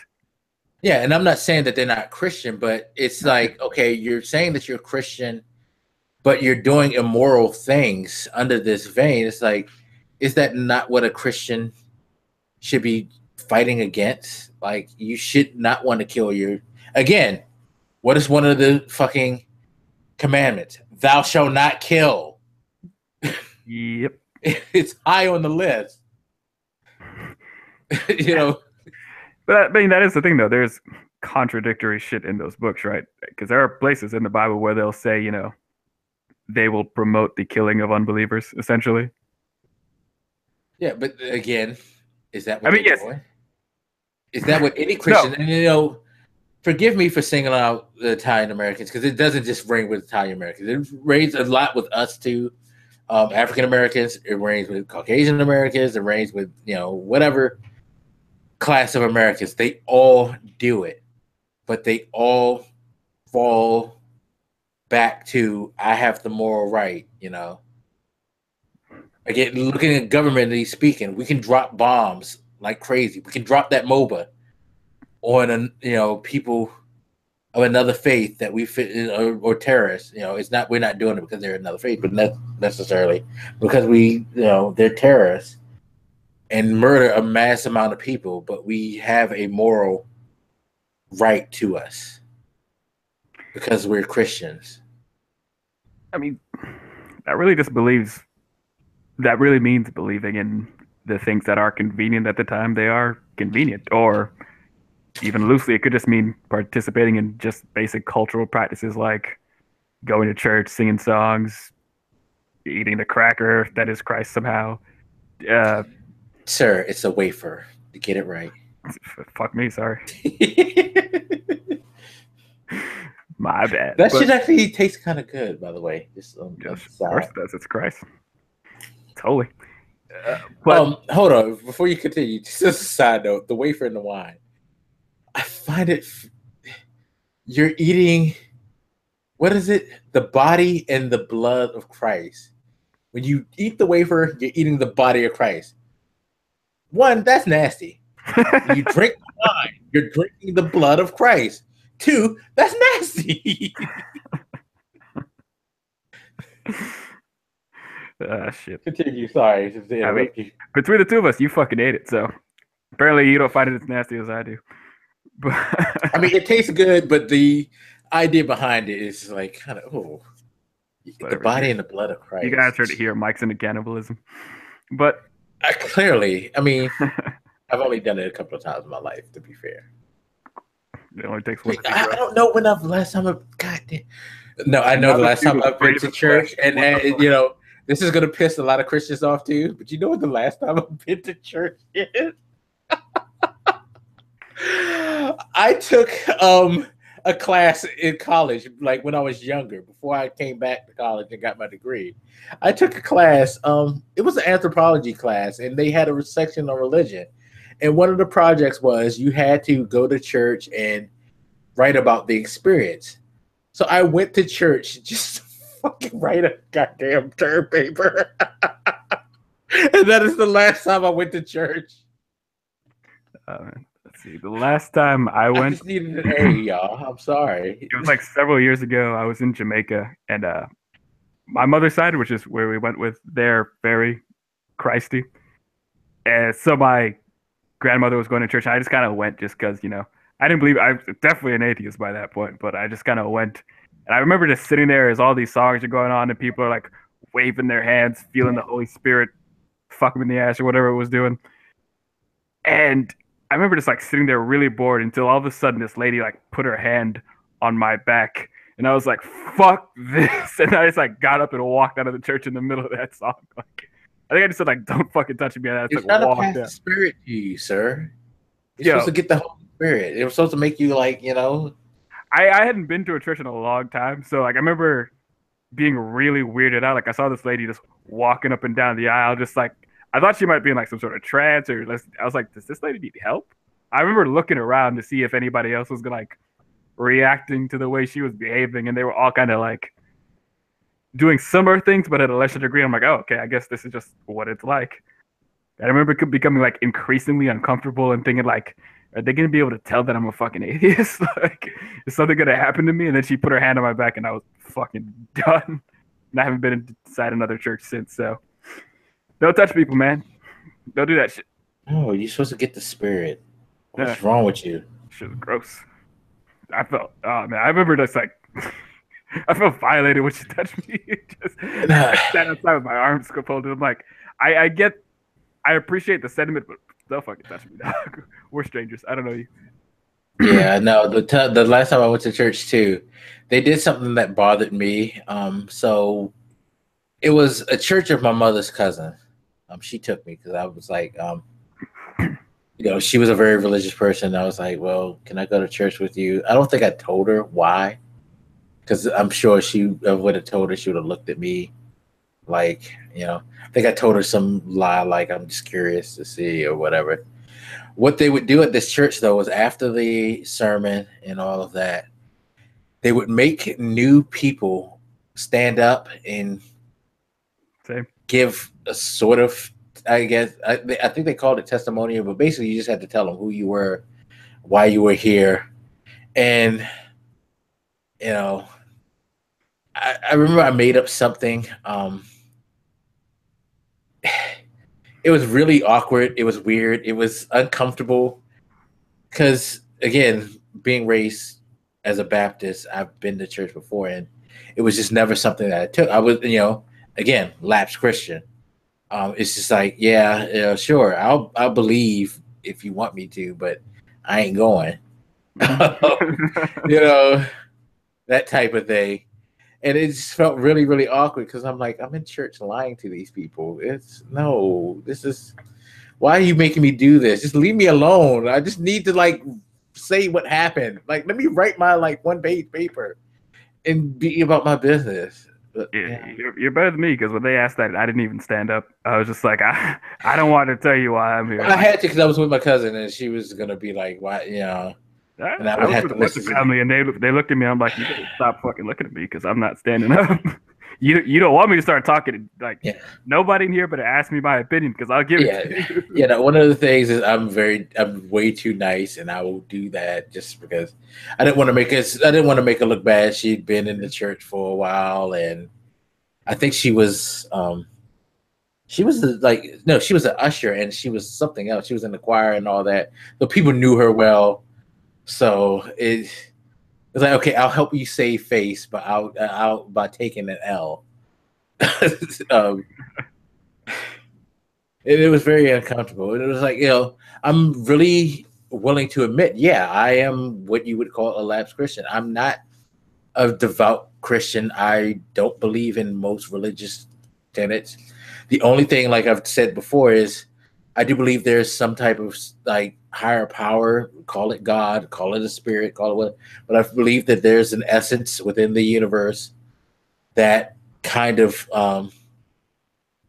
moves behind us because there's weird things happen that when weird things happen or crazy things happen or good things come out of the blue that are unexplainable. So I just use just the I just word chalk it up Christian. to I just chalk it up to the essence. I just chalk it up to like call it luck. No, I just ask because some people I've met other people with that same sort of, it's more of a vague thought there, but they'll still say Christian. And I don't blame them because I used to say it too, even when I didn't really believe. I just kind of personally, I just said it because my family was Christian and I associated with that. But I do notice that a lot of people will use the word Christian even if they don't necessarily believe in the specific, very specific stuff of Right. the Bible and Christ. Yeah, and I can tell you that I kind of use it more so out of respect for people like my grandmother. Yeah. I don't use it often, but if I do use it, it's more of a nod to okay, this is something that she did. Even though I don't agree with it, it's a kind of a respect move. It's not necessarily. It's something that's ingrained in me that I feel like I'm obligated to do because of religion. It's just No, it becomes a habit. I know this is going to sound bad, but it is a habit. You know. that's fine. But I was just going to use that to make this point is that, when I'm discussing stuff with religious people, a lot of them will just say like I'm a Christian, and I always have to really push and ask them what specifically do they believe? Do they believe in the literal truth of the Bible, or do they believe the stories are just stories that are helpful? Do they believe X, Y, Z, ABC?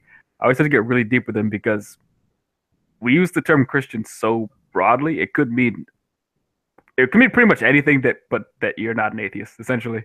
Like, I guess not, because I was an atheist and I call myself Christian too. So, but my Yeah. point is No. that you asked that question about, you talked about them grabbing this moral high ground because they're a Christian. Being Christian is such a loose fucking term. Like most of us could say that the way it's used right now. So when people say like, well, I'm a Christian to mean that they're a good person, which is why a lot of them say that, it doesn't really mean all that much, just based on the very loose nature of how we use it right now. No, it doesn't. Because again, I use the term because I believe that there's something higher, and because it's always been told to me that it's God, that's how I identify it.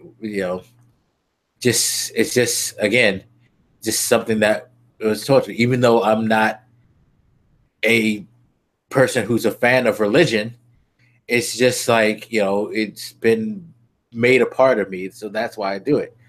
Um, Yeah, but I will be the first to totally admit that no, I'm not a quote unquote real Christian. I'm not going to sit here and lie to you and like say that you know, do I own a Bible? Yeah, but that Bible, one Bible I have was given to me on campus back when I was younger at school. I don't know why they were handing out Bibles, but they were. Um, and I took it again to be nice. The other Bible is my mom's Bible, and it has sentimental value because it's my mom's Bible. My mom's passed, so it has some sentiment. Yeah. That connection. It has nothing to do with the religious aspect. It's just like this was my mom's. Right. It's a thing of my mom's that I keep as a remembrance of her.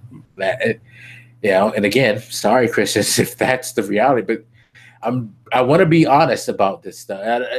That's the thing. I don't think many people who say they're Christians are totally honest about how they feel. I feel like most people are like James on Good Time, Right. where their only reason to go to church or to mention God is because it's just something, especially as African Americans, just something that we've been taught and that's been kind of ingrained in a lot of cases. Sorry, but reality is it was beaten into us literally. um, you Along know, with the English language. yeah, you know what I mean. So Yeah, but yeah, wanted to bring that up because when people Because some people, and I've seen this in like books and stuff, they'll say, they'll ask, why do you why do you call yourself a Christian? Some people will say, I like to think of myself as a good person. They, go back to what I said earlier. They see that as synonymous with proper morality. So for some of them, I said their religious thoughts are really vague. For some of them, it's not even a religious thought. It's just, I'm a good person, and that's what being a Christian means, right? It means being good to other people in some way, I guess. Their ideas of their religion are so, it's like a net that just reaches out and grabs everything. If their idea that being a Christian is being nice, what the fuck does that mean? Like, are we all Christians then? Yeah, because I mean, dude, you're a nice dude. You're an atheist. You're a nice dude. You are very thoughtful, and you try to be considerate of people. You don't have to believe in God, believe in religion necessarily to be a good person. Well, you can just be a good person because the book thing. Sure, like I understand if people come to me and say, I just like the story. The stories kind of help me with the moral center. Okay, that's cool. Thing is, you can also, I mean, while I'm cool with them doing that, let's just also realize that there are other books within the world that you can get morals like centered, that tell moral stories that aren't religious based. So, Christianity, religion as a whole, isn't just the center of morality in the world. Although it definitely has tried to occupy that space and define what is goodness. The very entrepreneurial spirit of the Christianness in America, they really try to own morality in a sense. They try to prop themselves up as being moral pillars to hold everybody else up. They've been very good at branding themselves for several hundred years here. Yeah, and it's funny how it kind of reflects mostly on the GOP side. And yeah, is it on the Democratic side? Of course, because unfortunately, in the field of politics, you kind of, especially in the United States, you kind of have to lean on religion. I mean, think about this. There has never, ever been a president that was not Christian in our history. There've always been of some Christian faith, be it Protestant, Roman Catholic, Baptist, Presbyterian, Lutheran, whatever. They've always, although I don't think we had a Lutheran yet. Maybe we have, I don't know.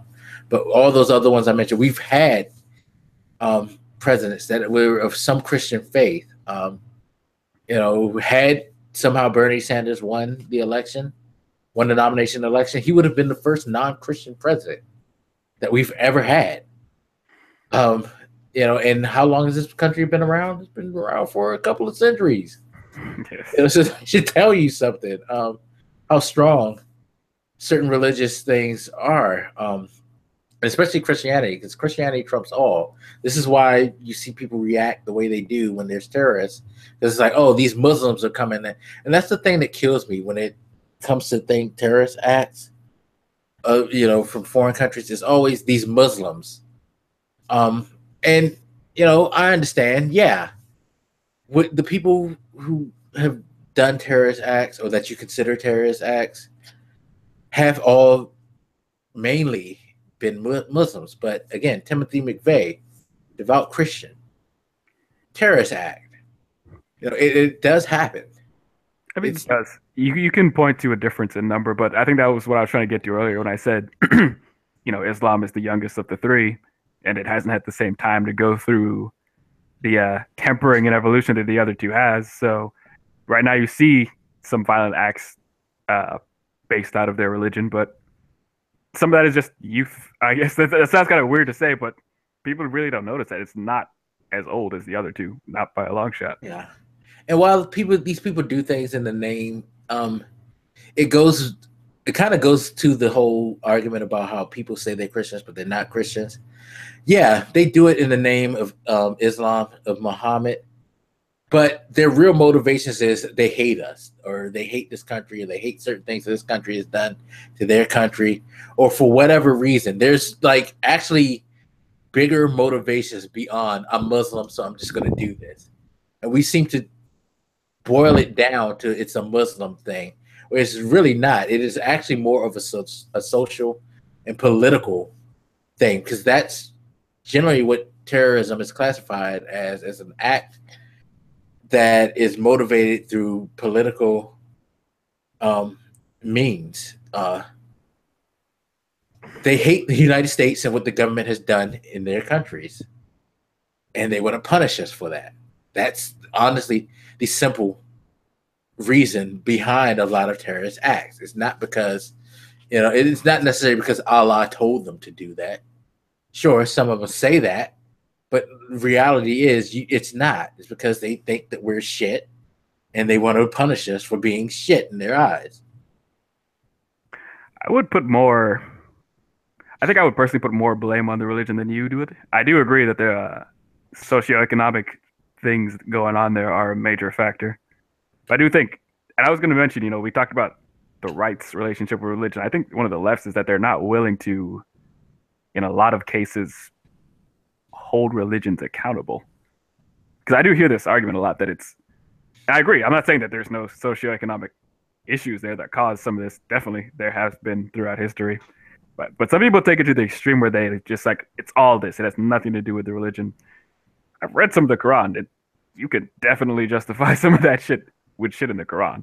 Yeah, no, and I do think that they take that as motivation. The reason I say that I don't think it's the main motivation is just because there's so many bigger, glaring things. But yeah, it's kind of like what we can do, what we've done in this country. Again, go back to the 100 Years' War. It wasn't necessary. If you want to be honest, it was just the whole conquer and take over and gain more assets mentality that has been a huge part of history. Many countries have done it, but they've placed it under the idea that you need to go out for God and spread his word and make these heathens, become decent people because God said so. And this is what you need to do. Spread his divine word. Even though the underlying tones was just like conquest, just conquest. You know what I mean? So yeah, religion is always going to play a part, and it's going to play a part in terrorist acts and things like that, because religion is always used as a motivation for different things. I mean, again, look here. What's the motivation behind banning abortions? It's ungodly. To jump back to that conquest thing, though, I think the fact that these religions largely sprung up in those times that you're talking about, where a lot of it was conquest, has affected the religious writing. Like they sprung up in that time period where there was a bunch of war and shit like that. So a lot of people will say that's not really part of the religion. Yes, it is. Read those books. You can tell when they were written by the way they are written and what the authors seem to care about at the time, the type of shit they talk about. It's very indicative of those time periods where they spring out of. So I think a lot of people even certain stories like the angel of death, he comes through and he murders a whole city for being sinful. You know what I mean? It's things like that. Conquest is a major feature even in those books. And that's a weird thing about religion too, is that the teachings are God loves, God forgives, and all that. But you get a lot of stories where, like God or Muhammad, not Muhammad, but Allah, and things like that. Honestly, Judaism is about the nicest religion that there is, but they don't believe that they found their savior or anything like that. They're still searching. To be an odd case, because when you look at a lot of modern Jewish people, it's more just a cultural thing for a lot of them. Like you'll see Jewish people who will say that they are Jewish, and if you really press them, they're pretty much atheists. Like for them, it's just like a artifact of the culture. Like I don't even know what else to compare it to, because I don't really see many others like that. Yeah, no, it seriously is, because sure, they'll practice things like the Sabbath and whatnot, but they're not necessarily like, Bible-toting, Bible-thumping people. You know what I mean? It's become purely a set of actual traditions. Like people say like Christianity is traditional shit, but when I look at Jewish people, like, no, that's actually what just being traditional looks like. It's just doing these practices to, be close to your community and your culture without any real solid. Fuck, you're Yeah, gonna it's kill like everybody. living the kosher lifestyle and different, like the way you get married or like bat mitzvahs and bar mitzvahs. It's just, I find them to be they're a more very social events. Like, hey, you just turned 12. We consider you a man.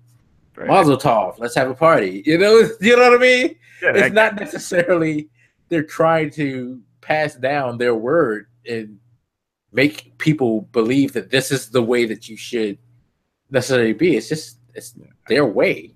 I find them a very interesting case, especially when we compare them to Christianity and Islam. Like, there's a reason we don't talk that much about Jews, other than we're uncomfortable about the history of them being fucked over. But they're But no, really it's crazy though, because we as Christians, and maybe the Holocaust was just us, was not us, but like German Christians trying to give payback and retribution. Because look at the history of Judaism; they were supposed to be the ones who killed Christ. You know what I mean?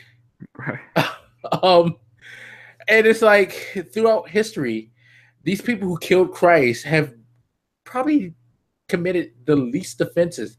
Like, I would say their biggest moral issue is maybe like the stereotypical output that they're greedy or like they're cheap or something like that. And that's not, that's not high. They didn't take slaves necessarily. I mean, well, no, again, but this comes from Christian lore. They took slaves, and Moses took the slaves away from Africa and set them free. That was like that's their like hugest trans. I don't know much about Judaism, so maybe if anybody who's watching this can give me a huge moral transgression that the Judaism faith has been a part of. Kind of the point is like the fact that we barely ever talk about them is kind of indicative of the fact that they don't really do all that much. If you are really, if you really want to find major problems with them, you probably have to dig back deeper into their history, or if you want to criticize their holy texts or whatever, you'd have to read them. But you're never really very inclined because they don't act on those holy texts in the strong way that Christians and Muslims do. No, the biggest issue, especially in this country, that people have with Jews is because Jews have a lot of money. Stereotypically, Jews are rich, and they have a lot of money, and that is the only thing that they really get knocked for. Is that again, it's like avarice. That is their biggest fucking sin. They love money. Yeah, you really can't really say much about Jewish people. They are that like major religious anomaly. I find them, and the weird thing is, I like to compare them to Muslims because with Christians, the religion and the race are not really like attached in any way. Like you can be a black Christian, white Christian, whatever. But when you deal with Muslims, like it's very closely tied to being a person of Middle Eastern descent. And with Jews, it's very similar where I don't know if I want to, attach it to their race or anything specifically, but this idea that you are just a Jew in general is like it's just tied to your personhood is very similar to the way it is with Muslims, yet we have very different realizations of that shit where, we just talked about the way Jews are, but with Muslims you see, the traditional dressing, the very strong being devoted to that type of shit. It's similar in the way that their religion and their personhood is tightly wound together, but it actualizes itself in really different ways for some reason. I guess you'd have to look at the history. I'm not sure why, but when I compare those two to Christianity, like Christians aren't like that. We don't attach being a Christian to any particular race or anything in that manner. It's not as deeply tied to a personhood the way those two religions are, and yet they're like polar opposites of the way they actually operate in modern day. Yeah, no. As much as like certain groups try to vilify them, they're really not that bad. Like, and sorry to be stereotypical, but their women have big asses, and that's pretty cool. Fuck. Sorry, y'all. Just let me use the Al Franken defense. I am drinking vodka, so sorry. I mean, at least you're drunk. It wasn't just a joke. But you know, when I had made that statement earlier about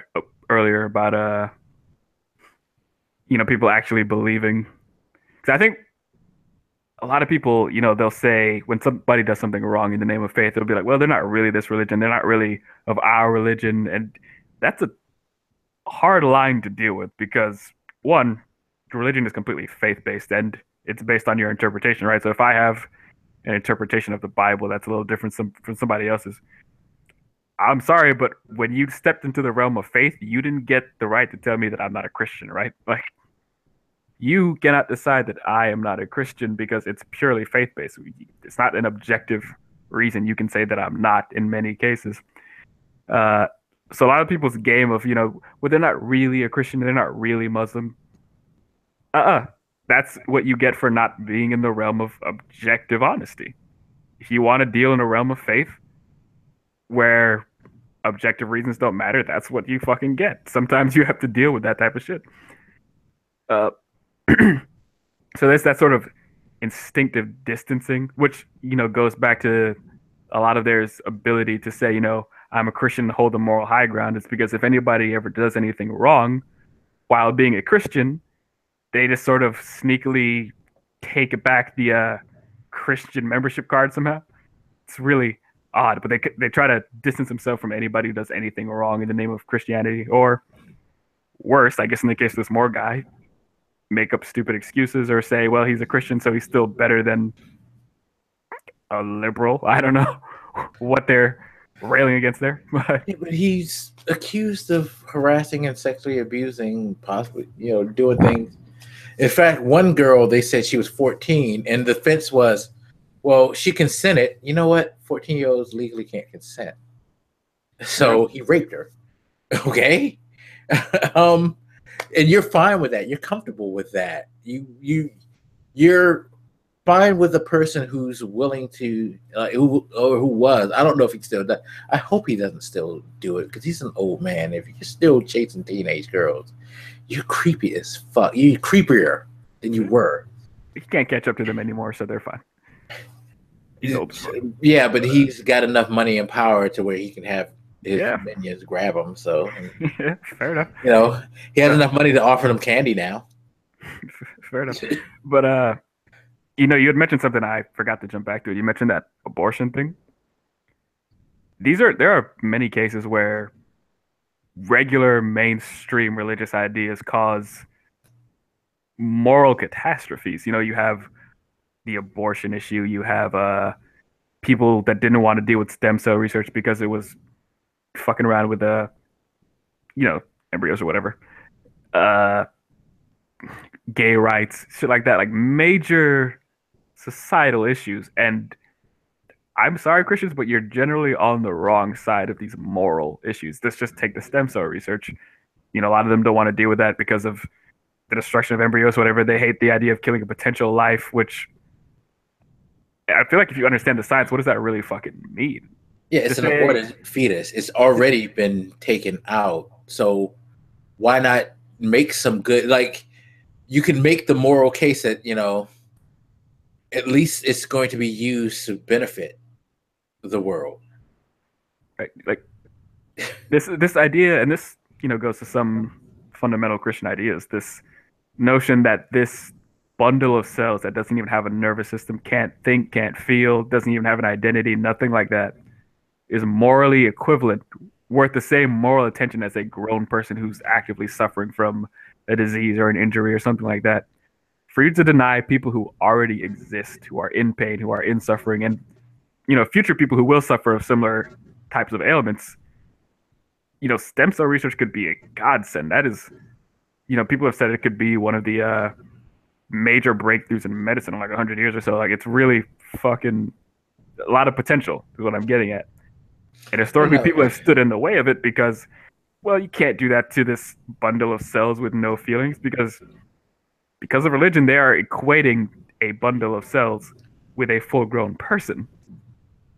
And I know people don't Yes. agree with that argument, and I can touch on that more, but you have to at least acknowledge that that is an argument you are making, is that a full-grown person with a nervous system, with brains and memories and all that shit is the same as a few cells.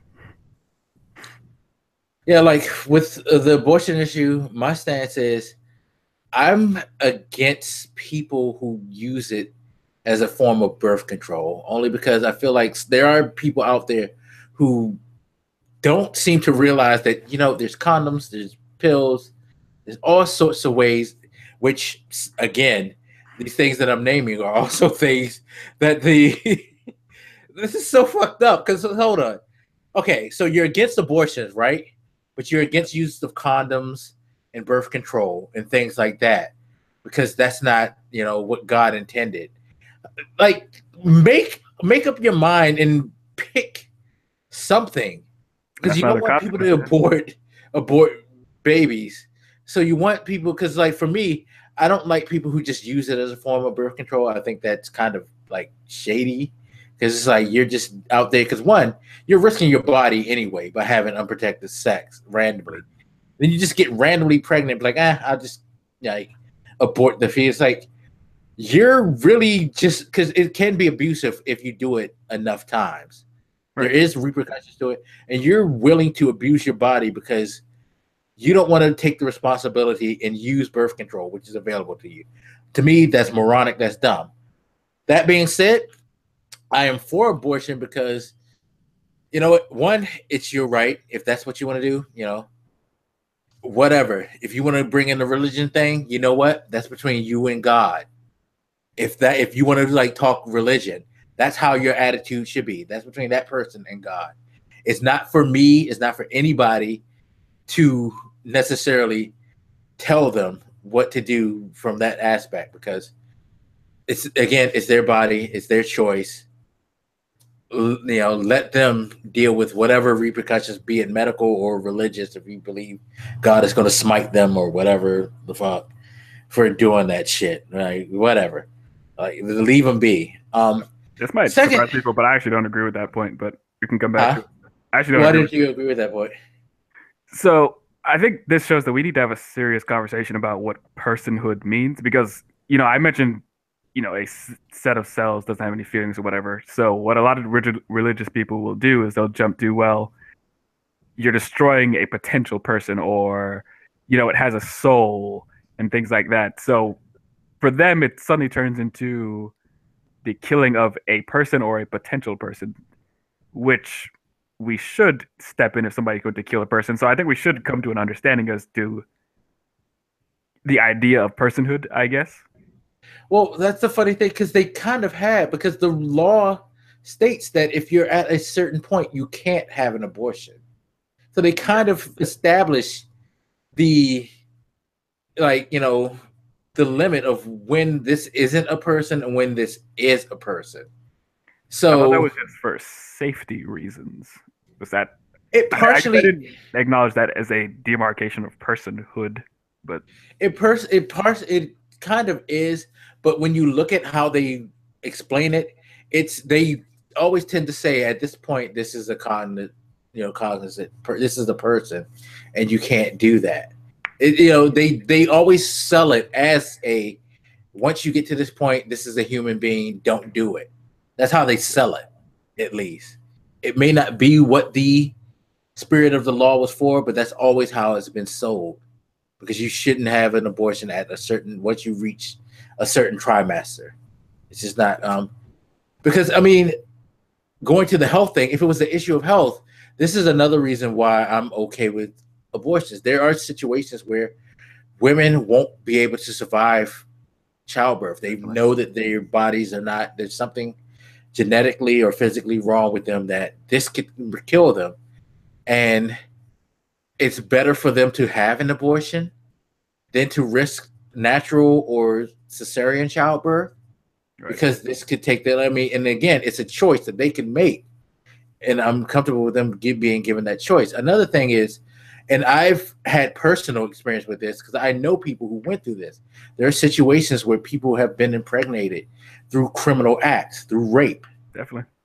um, and that person doesn't necessarily maybe want to carry that child because they Definitely. want to deal with that moral issue and that that because that's a hard thing to deal with, to know that your child is a product of some random guy who decided I'm going to take you and abuse your body in that way. You know what I mean? Yeah, I definitely agree. And, to the extent that, if whatever it is at whatever time, whatever bundle of cells can't suffer, then to me, it's not even a question. It's not even really worth moral consideration. It can't even feel anything. It barely exists.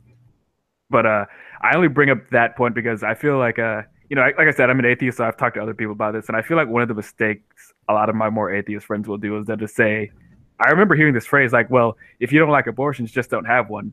And that reasoning doesn't work if you consider the argument to be about, is this killing a life? Because if it was like, it would be like saying, like, I'm not into rapes, but, I don't care if you do it. It doesn't work. We have, in this case, what they are arguing is that this is murder, and I think that's wrong to argue. But we should take the fact that that is their argument more seriously. At least, you know, on my more non-religious friends, I think they dismiss that argument a little too quickly from religious people, because I Yeah, think it's a no, very serious argument, and we should take it seriously. If it really was murder, then we need to talk about it. I don't think it is, but I'm at least willing to hear them out when they say it.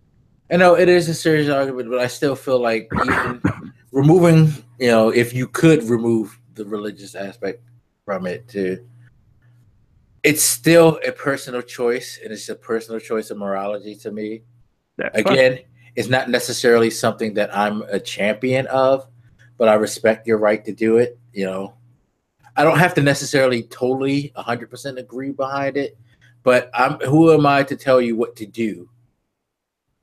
Um, you know, that's for you to decide. We need better, scientific literacy in here too, because you will have some people who will say, this, I don't know what their exact argument is, but they'll say something like the soul enters in at the moment of conception, and they don't seem to understand like the intricacies of how like the gestation period and all that shit work throughout child rearing. If you'll have like a cell, they'll say like, the soul enters that cell, but what if it splits into twins? Is that two souls? Some of them combine into one cell and become like what we call a chimera. Is that two souls that suddenly combine into one? Like there's a certain lack of. Instead of Camara. That is actually what it's called, but Yeah, no, I know, but I'm just like, when I think of Camara, I just think about the half lion. I'm thinking God of War, the thing that you can't. Oh, sorry. I tend to think of Full Metal Alchemist, but it goes to the point where people will start making these, trying to find the exact moment at which it becomes a person, or trying to find where the soul comes into play. And you could tell there's a very serious lack of understanding about the biological nature of human birth. First of all, it's a gradual process. There is no like moment at which the light switches turn on and it's a person. That's just not how it works. I'm sorry, but you're going to have to let some of these ideas go. In biology, it just doesn't function that way. That's like if you're looking at a spectrum, like when you see a gradient from red to blue. That's like asking like at what moment does it become blue? It doesn't. It gradually goes into the other color. Yeah, no, to the point of the soul thing too, because that is mainly a religious thing. When you think about it, it's like you can argue the existence of a soul. Again, as someone who quote unquote is spiritual, I kind of buy into that. But you could still I understand you can make a strong argument that, do we have a soul? Because the funny thing is, no one alive can tell you whether or not our soul ascends, or like it exists once we die and it floats around, or anything like that. We won't know until we die if that's a truism or not. So I feel like that's not a good argument to make. I don't either, but like I said before, I at least want to acknowledge it. Because you're more on the religious side than I am, but I do. It is an annoyance I have with some of my non-religious friends. If people are saying like this is murder, you're destroying something, this has a soul, we need to talk about it. They're saying it's fucking murder, and I think it's wrong, but you need to actually explain why it's wrong. You can't just because some of them will like immediately dismiss it, and then they'll freak out when I say like, no, let's have this talk. It's important. Let's talk about it. If it's murder, then maybe we should consider not doing it. But I Yeah, obviously don't think no. it is. The argument is just it's murder. It's murder. Why is it murder? It's murder. What do you mean? It's And murder. yeah, that goes to an issue with morality in general. With religions, something is wrong or right simply because it is wrong or right. The consequences don't matter. The suffering of people doesn't matter. That's why we have such a big problem with homosexuality. It's just wrong. And people say, why? Who is it hurting? It doesn't matter if it hurts anybody or not. It just said so in the Bible. I believe like when you talk about morality, you need to really analyze the consequences, analyze the suffering or the joy that you're bringing in other sentient beings. And I don't think a lot of religious people do think that way about morality. There's a fundamental difference in the way they think about morality. They ascribe to absolute morality. It's just wrong or it's just right, and it just is. It doesn't matter the context. It doesn't matter who's actually suffering, what the consequences are. I don't think morality is generally that cut and dry. You could maybe argue in some cases about some absolute principles. I still wouldn't, but I could at least see it. But a lot of them just say, it's wrong, it's right, period, end of story. No intelligent discussion about why it's actually wrong or right. Yeah, I feel like if you can't give me a strong argument, I can't necessarily buy into it. Because for me, when it comes to morality, well, I do think that there are some things that you should look at as just like moral tenets. At the same time, I'm very aware that morality is more a thing of personal opinion because what I believe is morally right is not necessarily going to be what you believe is morally right, which is not necessarily going to be what someone else believes is morally right. Um, but I do believe that there are certain things that you kind of, as a person, understand. Like, yeah, this is kind of wrong. You can feel that it's wrong. Even when you fight against that, you kind of know, yeah, it is wrong to do this. You know, it's just like the sexual assault thing that's going on now. You kind of know it's not necessarily right to like take a woman's body without her permission. That's just not. Yeah, Right. like I can't. You can't argue a moral high ground to me on that. I guess I In would the take a opposite. more because you had said that you see morality as a more personal, subjective thing. I think I take the opposite route. I think I argue that you can objectively argue for it. So when we're talking about the abortion, I was very careful to say that the reason it would be wrong would be if it was causing the suffering of a sentient being. So I do think there's a way to objectively argue most moral points. I think some cultural things might be more arguable, but like why is rape wrong? It causes physical and mental suffering in women or whoever the rape victim is. Men get raped too. Sorry, don't kill me. I know men get it too. Terry My bad. Crews would be mad at you. Sorry, but when I talk about morality, I tend to say, why is it wrong in a more objective manner? Whose suffering does it cause? Could you reliably say that it would cause suffering in most people? Why is murder wrong? Because it deprives a person of their freedom to pursue happiness and shit. You could argue it's less wrong in the case where, maybe you have a terrorist coming in to blow people up. I think that's why I'm getting at is you can judge each moral act based on the consequences and what kind of suffering you are causing or getting away from.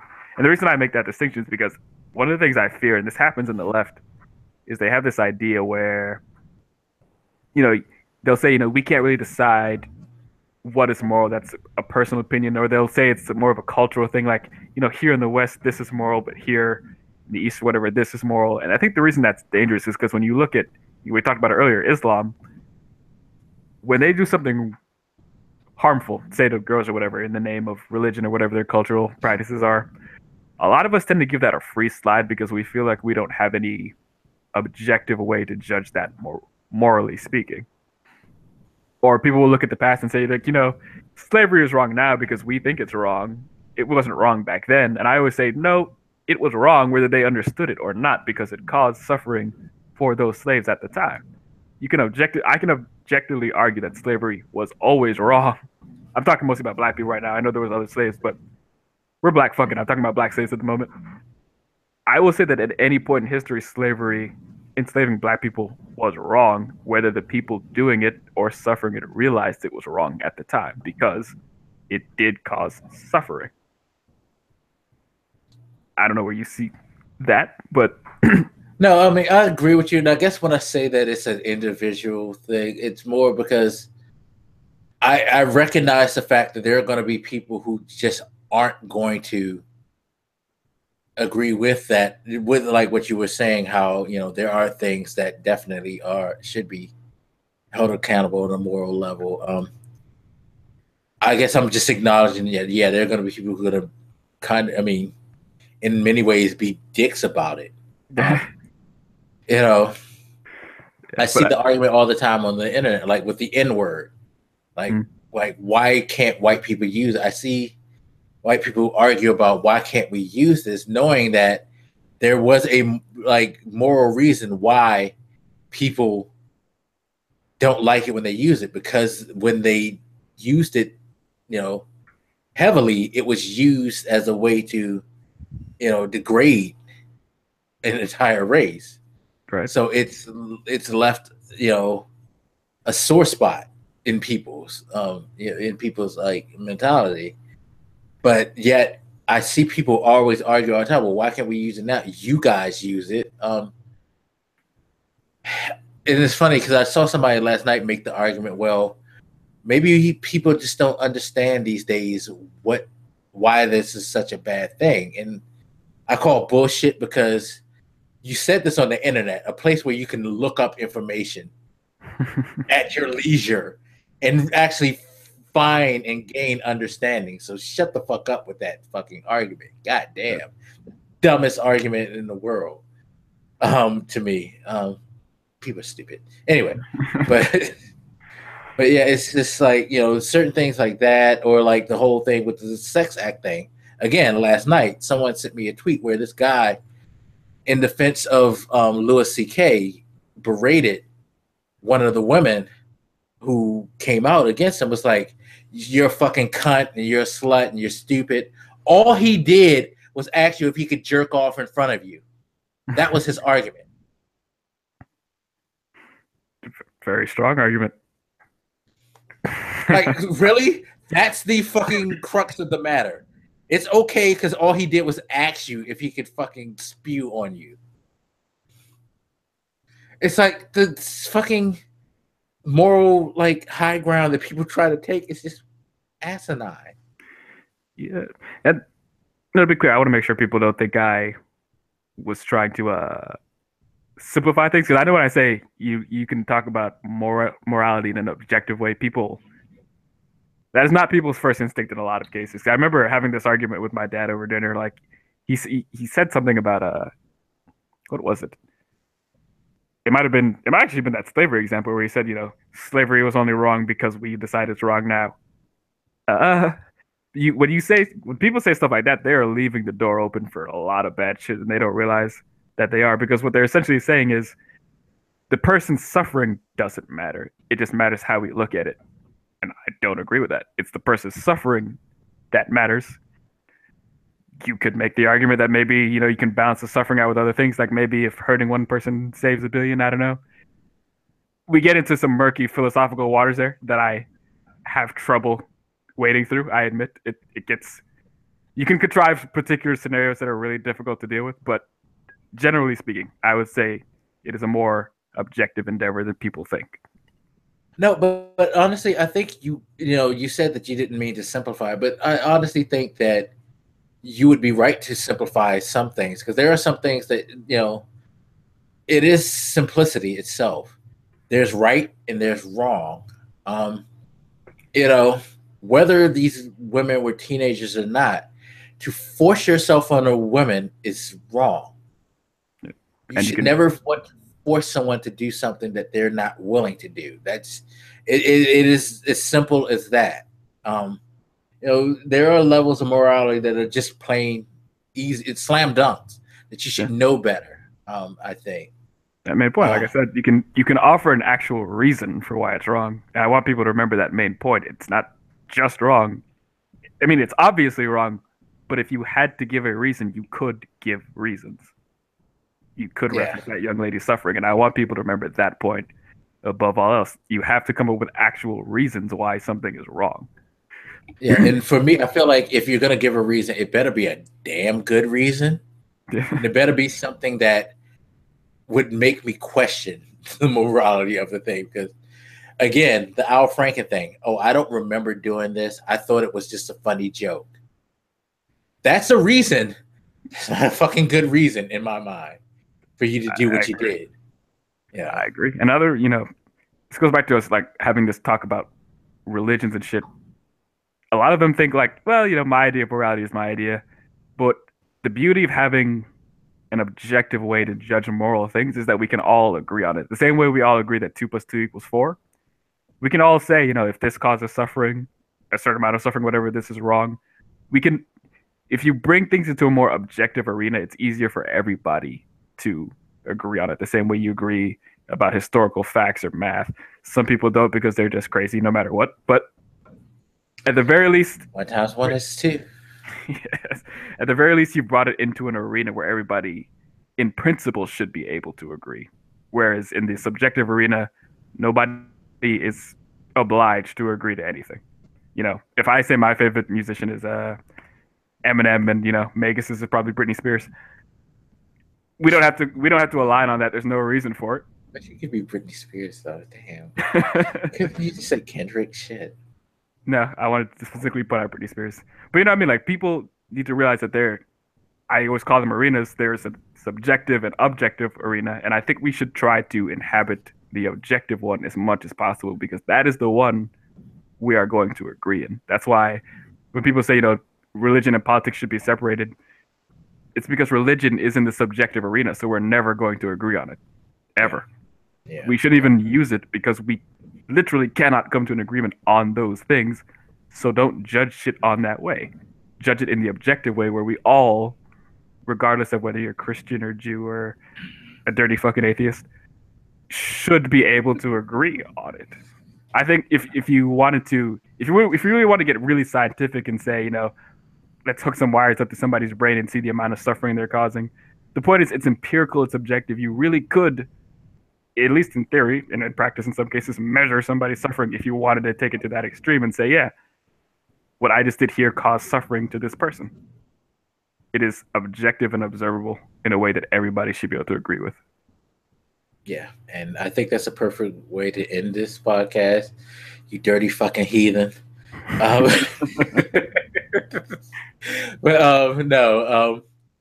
So that will be it. Hopefully you guys enjoyed the podcast as always. We appreciate any and everybody who watched. Tomorrow, we will be posting this on Podbean, so look out for that. I will post the link on both Twitter accounts, my personal one at Black Vegas and the at Wise Guy GSE account. If you want to catch Cardiac, catch him at Cardiac Sumo. I said studio. Damn, I'm drunk. Okay. Cardiac Sumo is his name, people. It's going to be in the description, so it's fine. It's fine. I'm drunk. Everything's cool. I'm feeling good. It's fine. Anyway, but you'll have to hit me up on Twitter first because I don't tweet enough apparently. It's fine. I mean, you're not a part of the machine, which is a good thing. I'm just making sure, if you don't see like a recent tweet, don't think that I'm like not there. I'm just not as talkative unless I have an actual conversation to talk about. Now, don't be like me and be addicted to that toxic fucking wasteland like I am. Christ, I need to get off that shit. Seriously. Anyway, that's another podcast probably. Anyway, as always, you can see this video on the Wise Guy GSC channel, but like I said, now you'll be able to see it on Podbean. It will also be distributed from there probably to iTunes, Google Play Music. I'm going to create the RSS, and that way I can get it to as many places as possible. And then if we come up with any more podcasts, you can always find it there as well. So be on the lookout for more content, things like that. I'm gonna just keep working on my time and growing things and all of that and building up. I actually, by the way, to you, I talked to Katina and she was like, whenever I'm ready, just let her know and she's ready to go. So we will be bringing back to His Point her view podcast. So expect that really, really soon. The B show. Yes. So that's it. It pretty much is at this point. Well, that's it for this podcast. Thank you again for joining us. We'll catch you next time on The Reason Reborn. See you later. Peace.